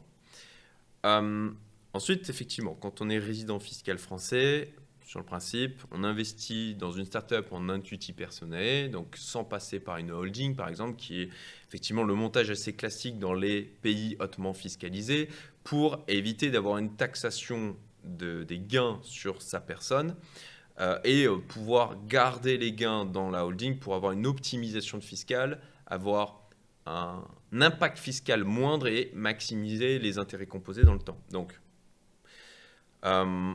si effectivement on investit en intuitif personnel dans une startup, ça va être là aujourd'hui, telles que les règles sont faites, mais elles évoluent en permanence, insécurité, c'est de la flat tax. 30% pour le moment, 36% dans l'avenir a priori. Deuxièmement, effectivement, le montage assez classique, c'est d'avoir, typiquement quand on vend une boîte, on fait un exit, c'est de faire remonter les gains dans la holding et de devoir avoir l'obligation, moi c'est un truc qui je ne voulais pas y confronter, où on a du coup là notre argent qui est fléché pour devoir en réallouer, je crois que c'est, je me rappelle plus si c'est 40 ou 60% de montant dans des sociétés françaises. Voilà, ce qui est pour moi pas l'environnement le plus porteur. Là, on l'a pas évoqué tout à l'heure, mais moi, j'aime bien des startups qui vont se positionner sur des marchés où tu as une croissance de manière générale. Parce que même si elles sont moyennes, au final, elles vont surfer et être portées par l'ensemble de la vague. Là, aujourd'hui, on peut dire que la France, en termes de croissance, c'est quelque peu discutable. Donc, est-ce que c'est le meilleur environnement en tant qu'investisseur ? Pour ma part, c'est pas ma théorie, quoi. Donc, complètement, le niveau de croissance est proche de zéro. Franchement, c'est 0,6%. C'est même en négatif si tu prends, si tu intègres notamment l'inflation. Oui, en réalité, avec l'inflation, c'est négatif. Ça, je te confirme. Ouais. Donc, holding pour optimiser. Ensuite, tu as effectivement des dispositifs fiscaux si tu investis dans une startup française. Qui permettent comme ça d'avoir des avantages fiscaux. Encore une fois, moi je m'y intéresse pas parce que j'ai fait en sorte de ne pas avoir à m'y intéresser parce que ça a des coûts, ça aussi. Tu vois. Non seulement ça a un coût en termes de charge mentale, en termes de complexité, d'insécurité administrative fiscale, parce que en France c'est tellement un millefeuille que tu as toutes les probabilités de te tromper, même en voulant bien faire. Ce qui, d'ailleurs, moi c'est un truc qui m'avait fait capoter il y a quelques années où ils ont créé le droit à l'erreur.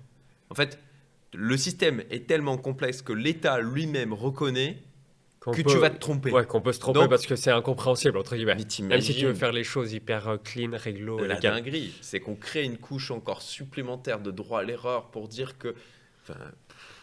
Voilà, c'est ubuesque, c'est lunaire en fait. Et bon, désolé, non, mais je le comprends. C'est une douleur de 14 années d'entrepreneuriat en France qui remonte tout ce que j'ai fait.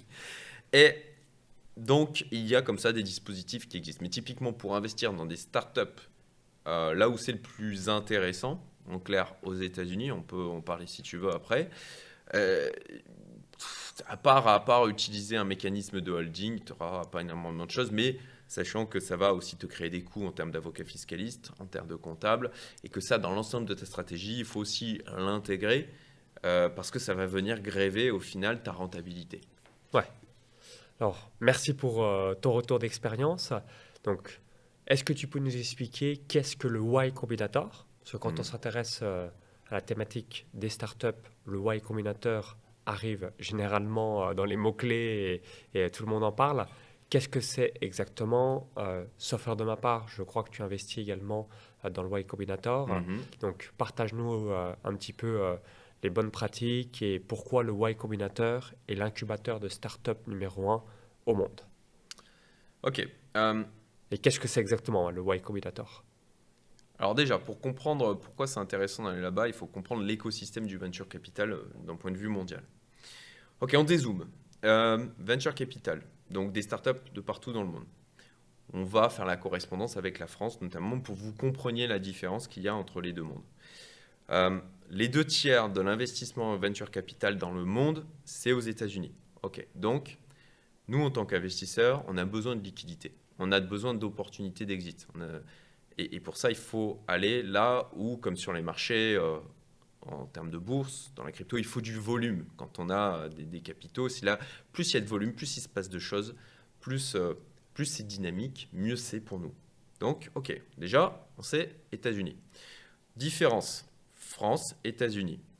On a 40 fois plus de startups aux States qu'en France. En création.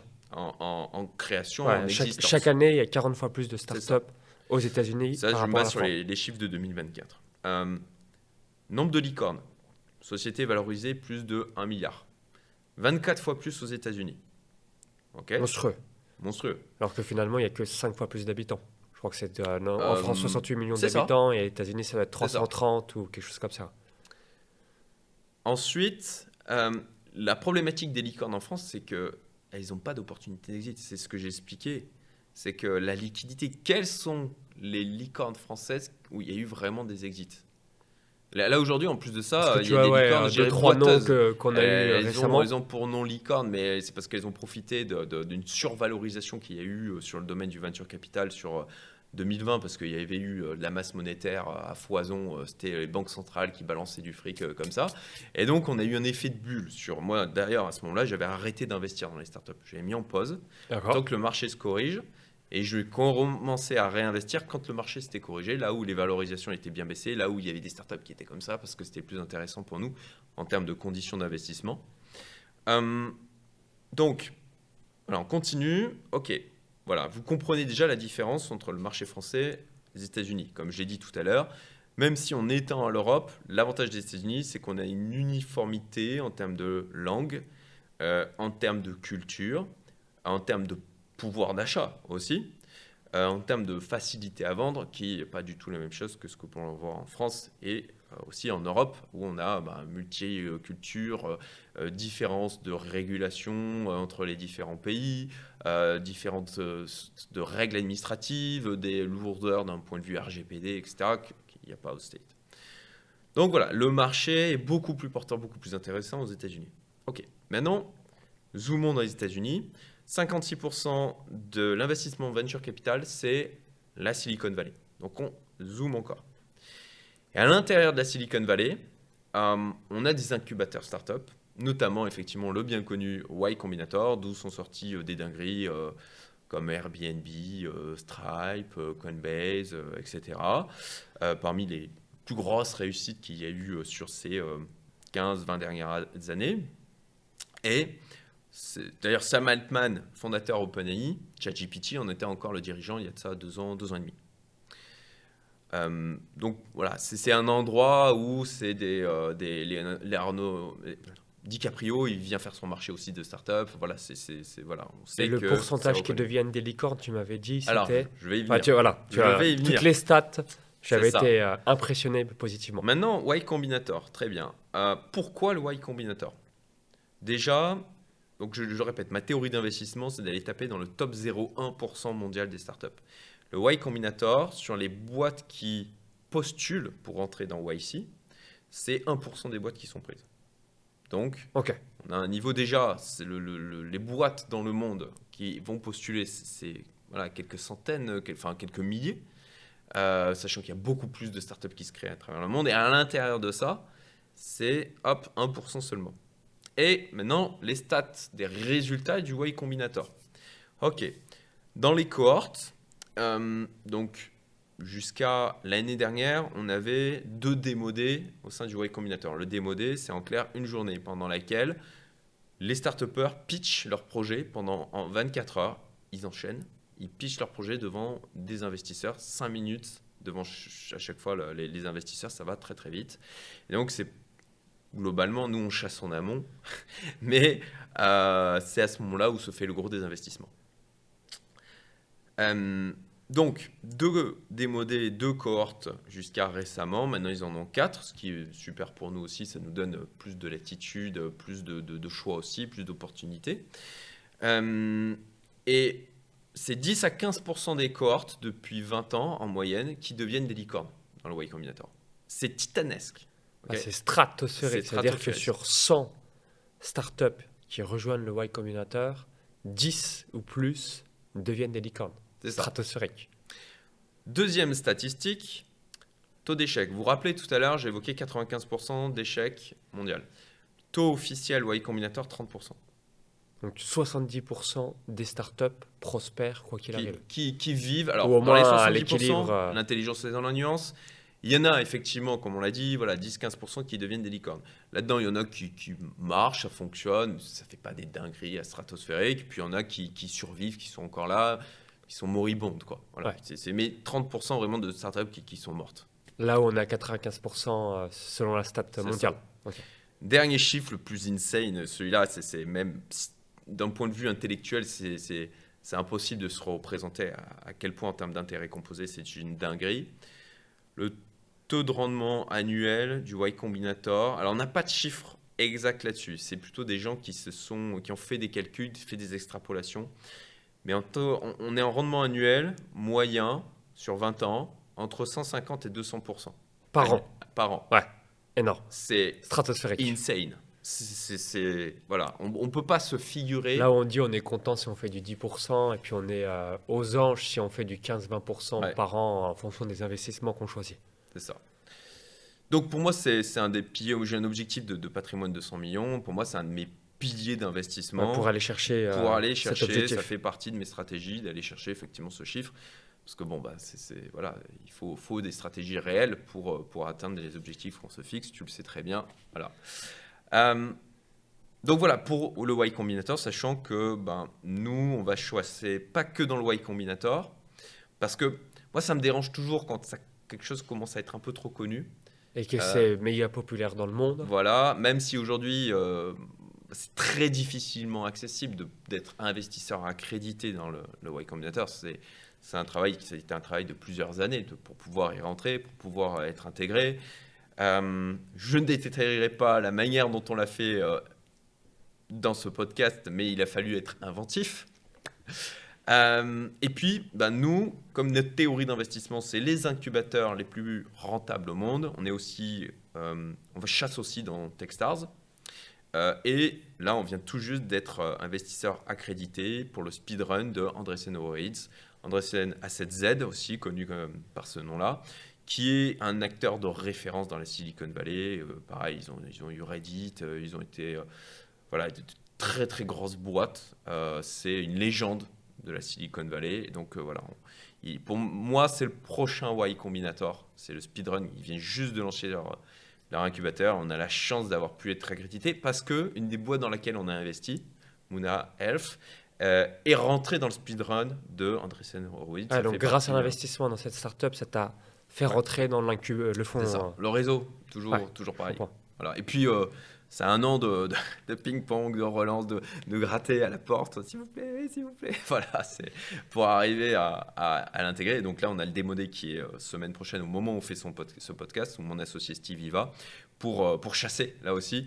des startups, puisque nous, on applique une théorie d'investissement qui est drastique à l'intérieur des endroits où il y a les plus belles startups au monde, quoi. Donc, je pense qu'on met un maximum de chances de notre côté, en tout cas, pour générer un max d'argent.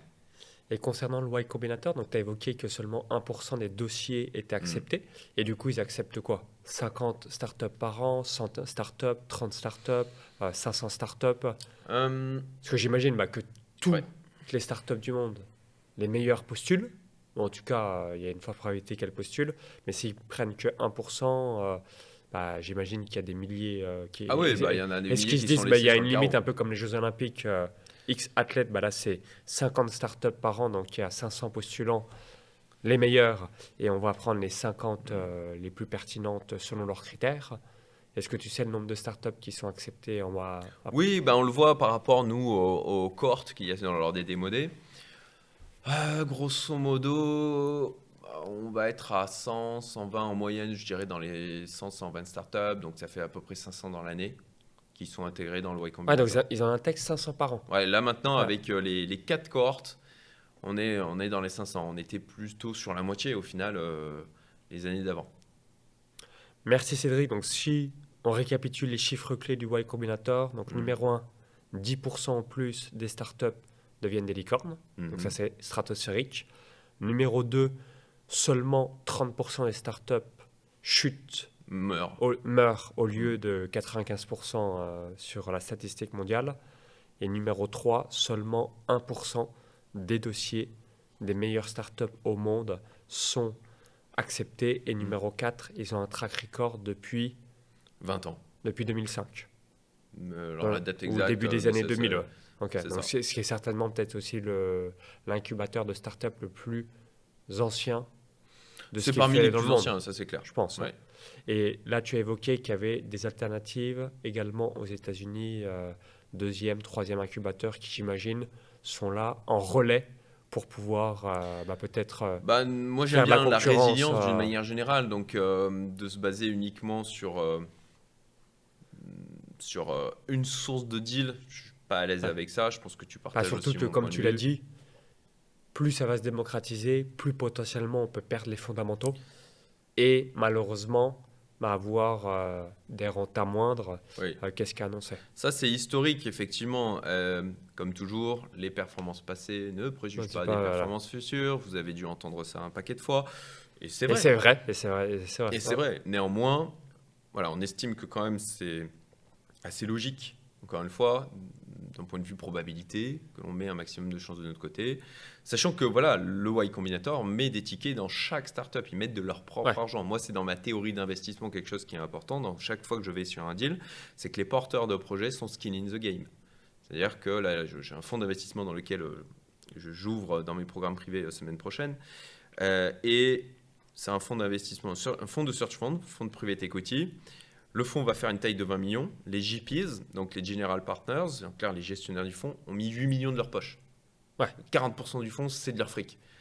Bon, j'estime que, en plus du track record qu'ils ont, etc., ils croient un minimum au projet. Voilà, c'est ça, ils sont skin in the game. Donc, pareil, au final, avec Y Combinator, avec les incubateurs, c'est le principe des incubateurs, c'est que... Et puis d'ailleurs, il y a un côté... prédiction autoréalisatrice, parce que à partir du moment où tu rentres au Y Combinator, vu le prestige que ça t'ouvre des portes de dingue en tant que startup. Ça te donne accès au réseau du Y Combinator. Ils ont le dirigeant de Coinbase qui vient les coacher. Ils ont des gens qui ont eu des réussites phénoménales, qui viennent vraiment faire des conférences, des cours, en disant j'étais là à votre place il y a quelques années, voilà les trucs à faire. Voilà ce qu'on a mis en place et voici comment vous pouvez modéliser pour vous aussi atteindre les mêmes résultats. C'est ça. Donc c'est un écosystème incroyable. Autant en termes de partenaires qu'en termes de clients potentiels, en termes de mentoring, en termes d'accompagnement. Donc à partir du moment où une boîte est acceptée dans le Y Combinator, en fait, c'est vraiment ça, il y a un côté prédiction autoréalisatrice parce que ça maximise clairement les chances. Et c'est là où ça se joue en termes de valorisation aussi. À partir du moment où une boîte rentre dans le YC, elle a son valorisation qui augmente. D'où le fait que les valorisations sont considérées comme importantes on peut le dire qu'elles sont survalorisées. Mais encore une fois, Ouais, en toi, tant tu regardes pas la qu'investisseur, valorisation, et ça, c'est le c'est ça. premier gros insight que je vais retenir de notre Mm. podcast. C'est le potentiel de multiples de Voilà. gains Et la dans les probabilité de prochaines années survenance. et la probabilité que ça arrive. Exactement. Merci Cédric. Est-ce que tu pourrais nous partager les 3 principales erreurs que tu vois des investisseurs qui se lancent dans les startups? Donc, comme tu as un club Mm. et qu'on a évoqué pas mal de sujets, j'imagine qu'à chaque fois tu vois des erreurs récurrentes. Quel serait le top 3 instinctivement qui te vient en tête? Ok, première erreur, c'est d'investir dans une startup et de faire chier les dirigeants. Ça, c'est vraiment un mal commun business angel français. J'ai mis 10K dans une boîte et du coup, je veux du reporting, je veux qu'on me tienne au courant, je veux qu'on me pose des questions sur mon avis, etc. Fichez-leur la paix. C'est le principe de cet investissement. Vous mettez un ticket, c'est les autres qui bossent pour vous. C'est contre-productif d'aller leur Ouais, dire d'avoir je veux mon des reporting, etc. rappels. Voilà, on a juste à s'asseoir sur nos mains et attendre. Voilà, donc faites-le. Première erreur. Deuxième erreur, effectivement, de ne pas avoir de théorie d'investissement, de ne pas avoir de critères de tri. Tu sais, d'investir au pif, Ouais. quoi. Ah ouais, je le sens bien ce J'ai projet, je mets un entendu, ticket. quelqu'un m'a conseillé que... Voilà. ouais, je comprends. L'effet Dora aussi. Ah ben lui, il a investi, donc je vais le faire aussi. Euh, et enfin, je l'ai évoqué, ne pas avoir de stratégie claire d'investissement startup. Les tickets par-ci, tickets par-là. Non, il faut avoir une stratégie mathématique pour ben, activer la loi des grands nombres, activer la loi de puissance aussi, qui en fait, il va y avoir très peu de startups dans notre portefeuille qui vont faire 80% de la performance de l'ensemble de celui-ci. Ouais. Et toi, tu recommanderais de répartir par secteur d'activité? Ou est-ce que tu as un secteur d'activité? Donc, prenons Ouais, l'exemple de moi, c'est l'IA. Ouais, la tech. voilà, Voilà, tech, d'une IA. manière générale. Est-ce que tu te dis, bah, je fais 25 startups dans mon portefeuille spécial tech, IA? Donc ça, option 1. Ou option 2, tu te dis, bah, je fais 25 startups, IA, tech, Hmm, restauration ou différents autres hmm. secteurs totalement décorrélés les uns les autres pour justement avoir une volatilité peut-être moindre et encore diluer le risque. Quel est un petit peu ton retour d'expérience par rapport à ça? Alors, globalement, moi étant issu de la tech digital, étant passionné par ça, je fais en sorte d'aller plutôt, même si je fais de la biotech aussi, d'aller sur des secteurs que je comprends, où je suis capable d'appréhender le business model, je comprends ce que c'est un SaaS, je comprends la récurrence, je comprends le MRR, l'ARR, enfin voilà. Donc d'aller quand même dans des domaines où on soit capable de l'appréhender, qu'on soit capable de comprendre ce que fait la boîte. Euh, donc pour ma part, je me concentre sur la tech d'une manière générale. Ça peut être de la hard tech de temps en temps, mais je préfère aller sur des choses où il y a un haut niveau de scalabilité. Ça fait partie aussi des critères, mais il y en aurait trop pour qu'on puisse les expliquer en une fois. Euh, et j'ai une diversification, mais en fait, c'est surtout ce qui va guider mon investissement, c'est est-ce que ça va remplir, ça va cocher un maximum de mes critères. Ouais, Si tous c'est le les cas, critères qu'on a évoqués tout à l'heure. voilà. Ouais, Si c'est le cas, en fait, bah, je mets un ticket. ok. Donc tu aurais plus cette philosophie un peu, si on faisait une analogie boursière américaine, plus une analogie Nasdaq que Oui, S&P 500, si on oui, doit tout à fait. résumer. C'est Ok. ça. Tout à fait. Magnifique. Alors, peut-être que certains spectateurs qui nous écoutent se disent, est-ce que on a des équivalents en Europe ou une nouvelle fois, c'est la loose, l'Europe, et on doit aller obligatoirement au State? Est-ce que des choses ont déjà été créées, donc soit par le passé ou peut-être Hmm. actuellement, euh, en Europe? Et donc, si oui, qu'est-ce qui aurait potentiellement comme alternative ou à l'inverse?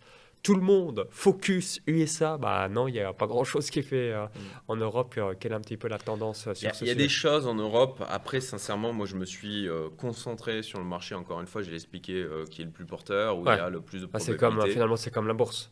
On préfère Ouais, investir aux États-Unis parce que les rentas sont meilleurs tout à que sur fait. le marché européen. Après, encore une fois, c'est en fonction de son âge, de ses objectifs de vie, hein, puisque l'investissement, c'est au service de notre vie. Il ne faut pas Ouais. l'oublier. Accumuler de l'argent pour accumuler de l'argent. Enfin, moi, j'ai un objectif de 100 millions. Il y a une raison derrière. Il y a des fondamentaux, quoi. Donc, voilà, Toi, le de 100 garder. millions, ça serait principalement via les startups que tu vas aller le chercher. Ou Ah, de finalement, moi, il y l'entrepreneur. a. Parce qu'on a le même objectif, mais du coup, moi, ça va pas être avec les startups. Ça sera plus entrepreneurial et après investissement plus classique, donc je vais plus miser sur l'entrepreneurial entre guillemets. Toi, c'est plus start-up pour aller chercher ce résultat final.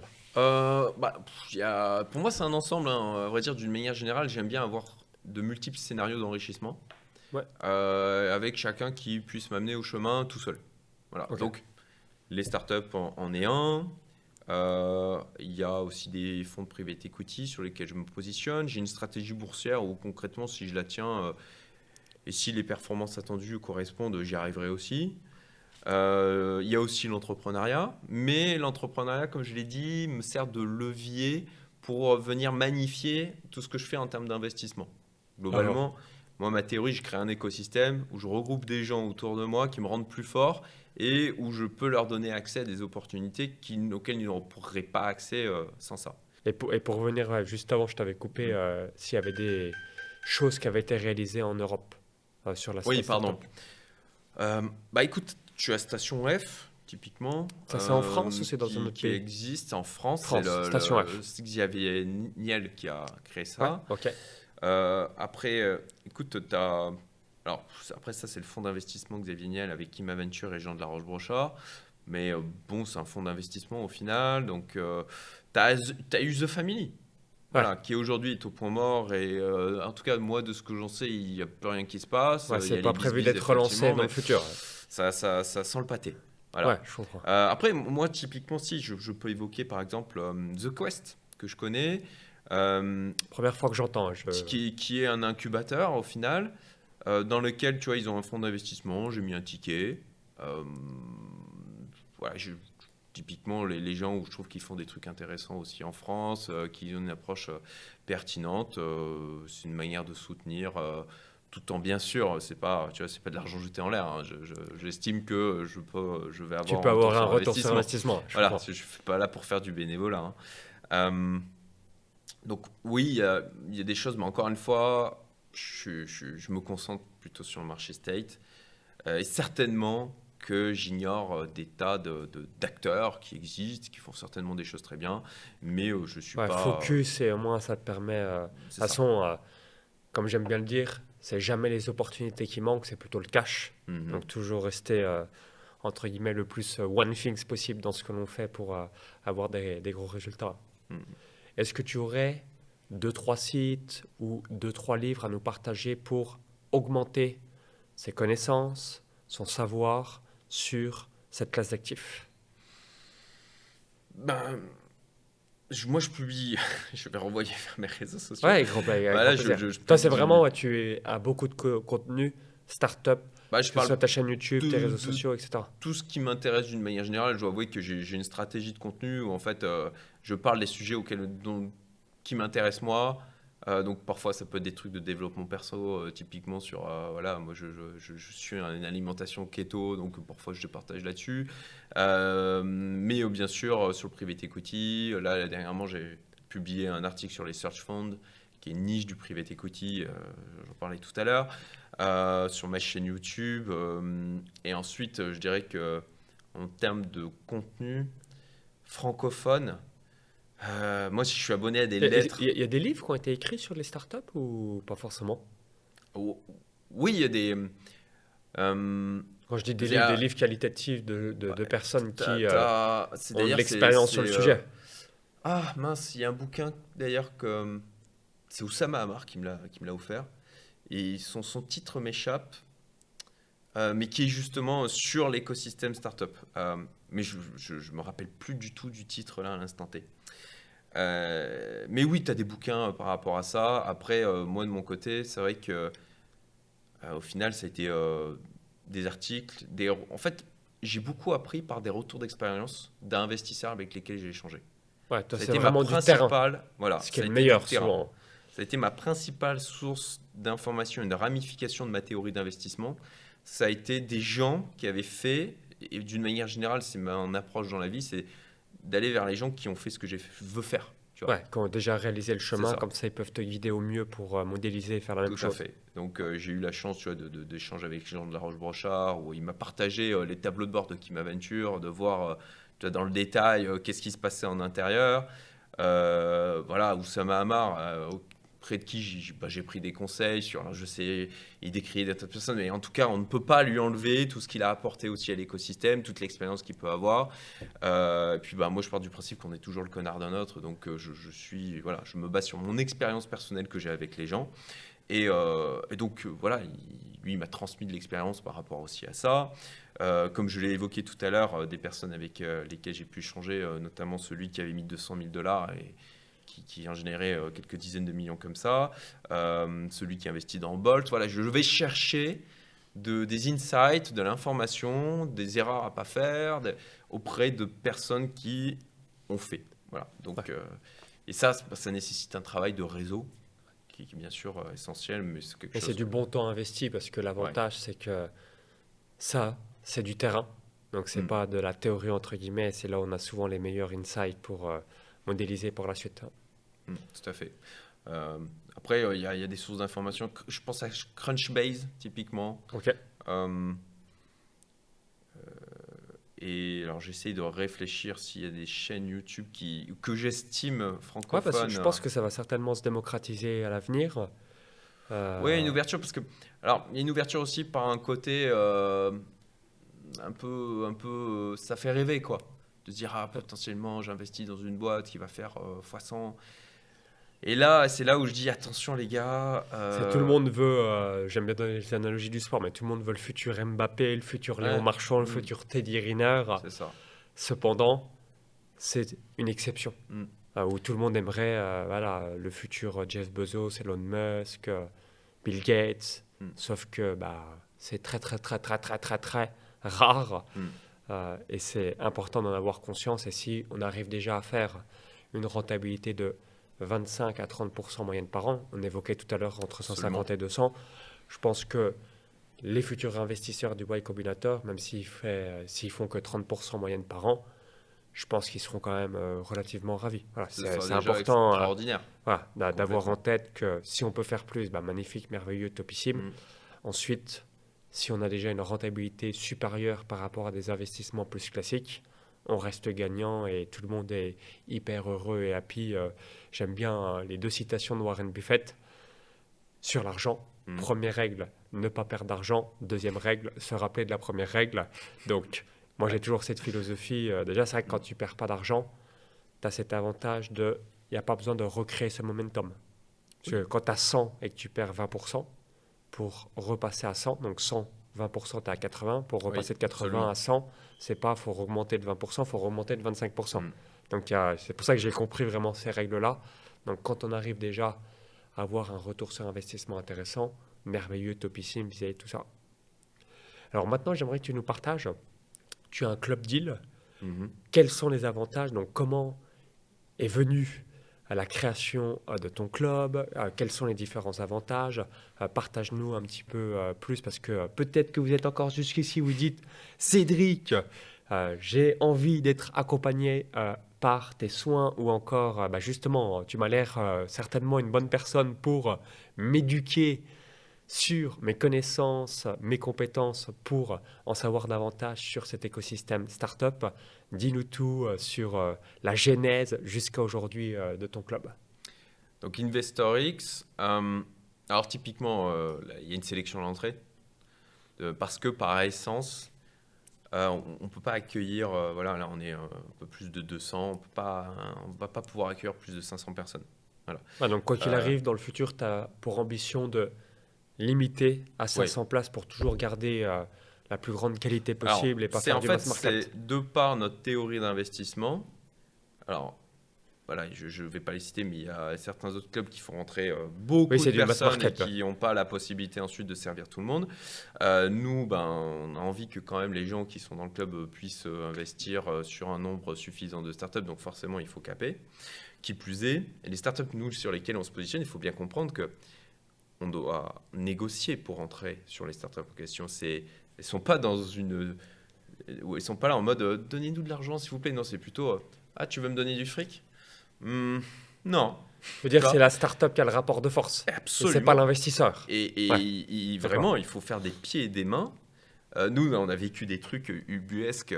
Si tu as une anecdote croustillante à nous partager, avec grand plaisir.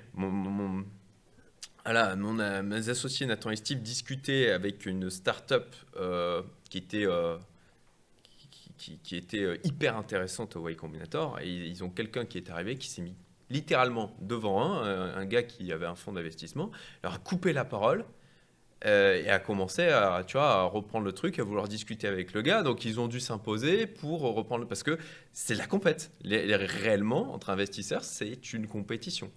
C'est c'est des boîtes, surtout les plus intéressants au sein de ces incubateurs, qui disposent. Voilà, elles ont plus de demandes d'investissement que ce qu'elles sont en capacité d'accueillir. Donc nous, il faut qu'on se batte pour obtenir un ticket. Et là-dessus, quand on a un ticket de 100, 150, 200K, on ne va pas pouvoir avoir un ticket d'1 million. Donc forcément, en termes de nombre de personnes que l'on peut accueillir dans le véhicule d'investissement, puisque nous, c'est ce qu'on fait. C'est-à-dire que là où il faut un ticket du coup de 150, 200K, fait un véhicule d'investissement, une société française, société civile, SPV, SPV, ouais, Special très Purpose connu. Véhicule, absolument.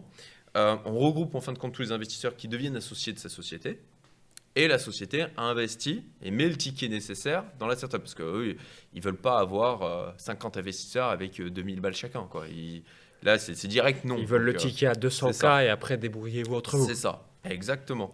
Et donc forcément, ça limite la taille du club par essence, parce qu'on pourra pas aller sur des tickets d'1 million sur ces startups, parce qu'elles lèvent pas, elles vont levier de 2 millions.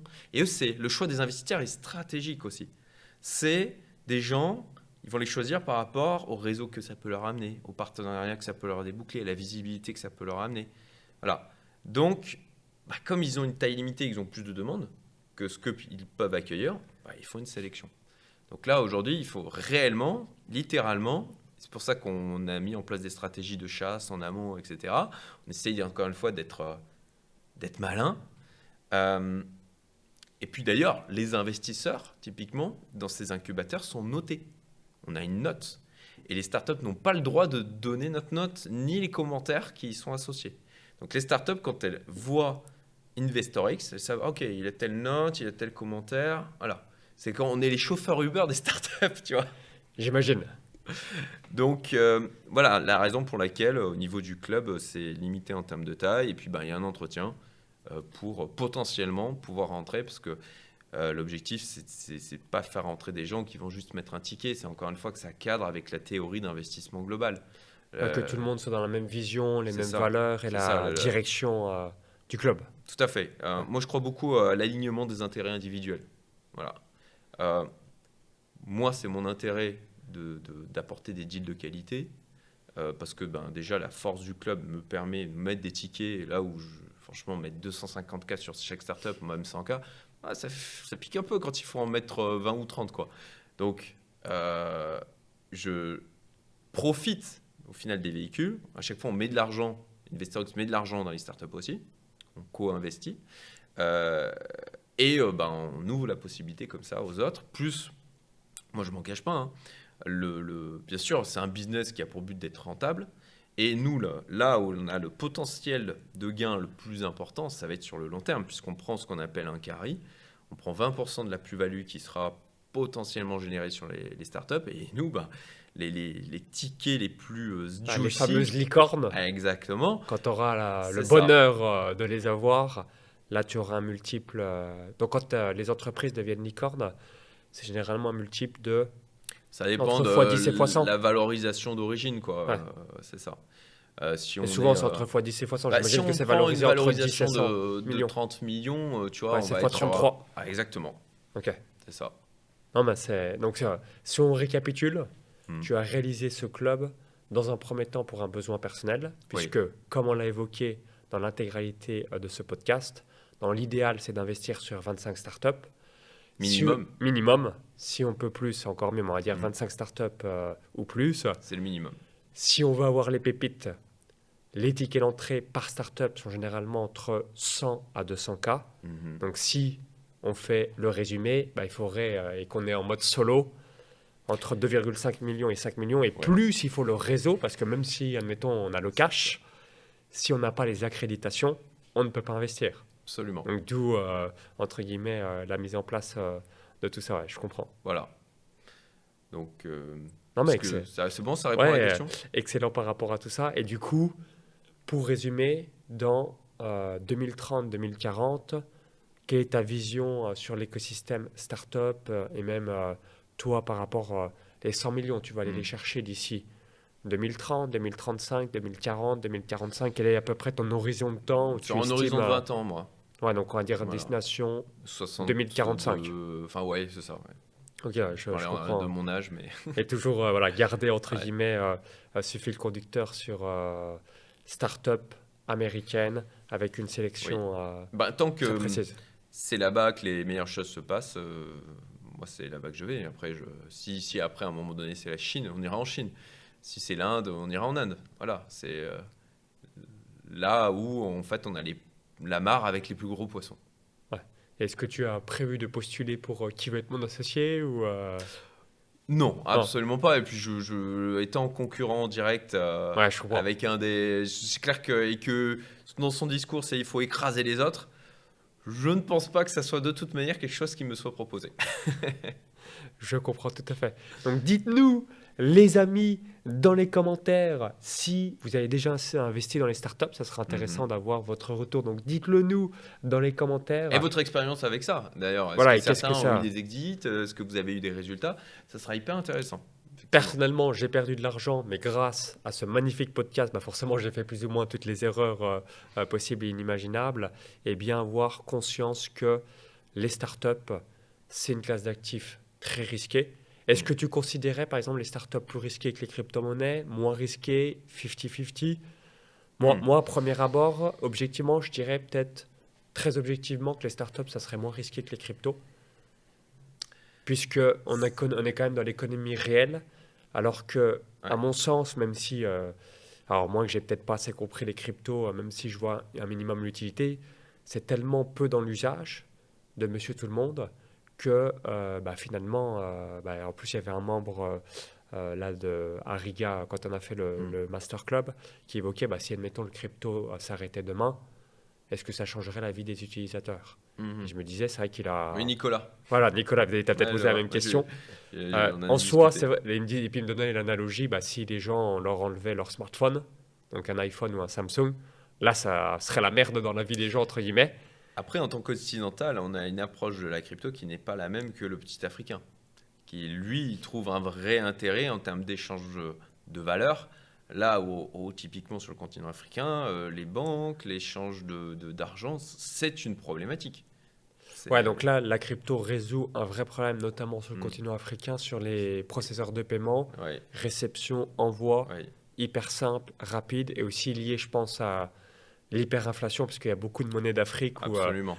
1000 euros, c'est genre 1 milliard, je sais plus combien, si je prends l'exemple du Zimbabwe, on Ouais. va aller Ouais, extrême. 1000 de la devise de base, Ouais. enfin oui, ouais, Des tout à sommes fait. astronomiques. Enfin, 1000 euros, ouais, c'est tout à fait des sommes Où astronomiques, j'ai enfin des un- montants astronomiques en local.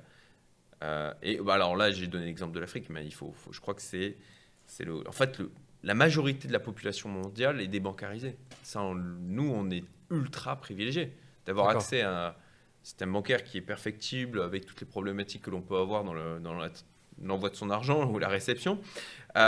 Mais ça adresse un problème qui est présent pour la majorité de la population mondiale. Il ne faut pas l'oublier. D'accord. Alors du coup, Alors, plus par risqué, rapport à moins ta risqué, question, qu'est-ce que tu évoquerais vu que tu c'est investis compliqué dans ce type de classe d'actifs? C'est compliqué de... Tu vois, parce que comment tu compares? Tu vois, c'est quoi la théorie d'investissement? Est-ce que tu compares, tu vois, la stratégie d'ensemble que je t'ai expliqué, en tout cas la mienne, versus investir juste dans le Bitcoin ou investir sur des meme coins? Tu vois, donc, Alors, pour mettre équivalent, on va dire, je vais exclure le Bitcoin parce que c'est vraiment la crypto la plus sûre, vu que c'est plus de 60% du marché des crypto-monnaies. Mais on va dire, allez, en faisant du top 3 au top 30 des cryptos, donc de la Ok. numéro 3, on va dire là, du Ripple jusqu'à la 30e, slash 27 meilleures startups. Bon, moi, instinctivement, et voilà, dites-nous dans les commentaires, ça sera intéressant d'avoir aussi Alors, le petit match. t'as- Je t'as- dirais que t'as le c'est un peu risque. plus safe, à mon sens, peut-être Alors si on se la base, startup. on se dit, parce que la problématique c'est que la startup, tu as de l'illiquidité, ton argent il est bloqué et il faut que tu aies un événement de liquidité pour pouvoir le récupérer. Donc pour pouvoir faire un comparatif qui me semble pertinent avec effectivement l'écosystème crypto, tu as très bien pris, on va dire, de la 3e à la 30e, ok, ça me semble cohérent, c'est de dire, ok, le même argent, je le laisse bloquer 10 ans dans les deux. Dans ce cadre-là, avec la même illiquidité, pour moi, l'investissement startup est moins risqué que l'investissement crypto. Ah, donc là-dessus, j'aurais la même philosophie. Par contre, peut-être qu'en potentiel de gain, ce sera intéressant, est-ce qu'on a plus en crypto ou non. Mais on n'a pas assez d'historique malheureusement en crypto Très vu que très ça a démarré en difficile. 2009. Pour moi, en potentiel de gain, C'est vrai que si les on a de startups l'équivalent. arrivent à En faire fait, du 150% en moyenne par an, ouais. est-ce que la crypto sera en mesure de faire 150% en moyenne par an? Moi, C'est une j'estime bonne question, que je pense que non. Lié au bear sur ma market. théorie d'investissement et la manière dont moi j'investis, ce que je fais sur les startups est moins risqué que la crypto. Clairement, et que j'ai un potentiel de gain qui est au moins équivalent. Ouais.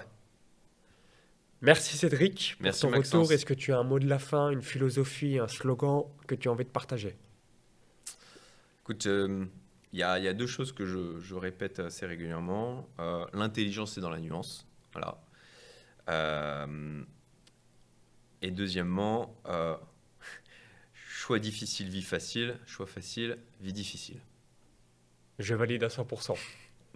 Merci Cédric. Donc dites-nous Merci. dans les commentaires si vous investissez dans les startups et si vous avez des questions, sentez-vous libre de les poser, ce qui nous permettra de vous aider au maximum. Et si vous avez apprécié, cliquez sur le petit bouton like. Donc merci par avance de partager cet épisode à vos amis investisseurs, entrepreneurs, chefs d'entreprise. Ils seront ravis puisque c'est un sujet qui est de plus en plus popularisé, notamment à travers l'émission sur M6 Qui veut être mon associé. Donc ça sera intéressant d'avoir votre retour. Merci Cédric, et puis au plaisir Merci dans Maxence. quelques années pour avoir un feedback terrain sur les différents investissements que tu es en train de réaliser en ce moment et que tu as effectués au cours des dernières années, puisque comme l'inertie est de 5, 7 ou 10 ans, on aura vraiment des retours assez incroyables dans visibilité, quelques c'est années. ça. Et là, tu nous diras, je confirme, on a fait 200% moyenne par an en plus, ou alors tu diras, bon bah, moins que prévu, mais je suis très content, 35%, 30%, 50%, etc. Ça serait très intéressant d'avoir un feedback destination 2030 dans un premier temps vis-à-vis de tout ça. Merci une nouvelle fois. Merci beaucoup Au Maxence. plaisir et allez voir ce que réalise Cédric. Tout est dans la description et ce qui vous permettra d'être éduqué dans cet écosystème. Merci et à bientôt. À bientôt. Vive les entrepreneurs, les investisseurs et welcome to Startup.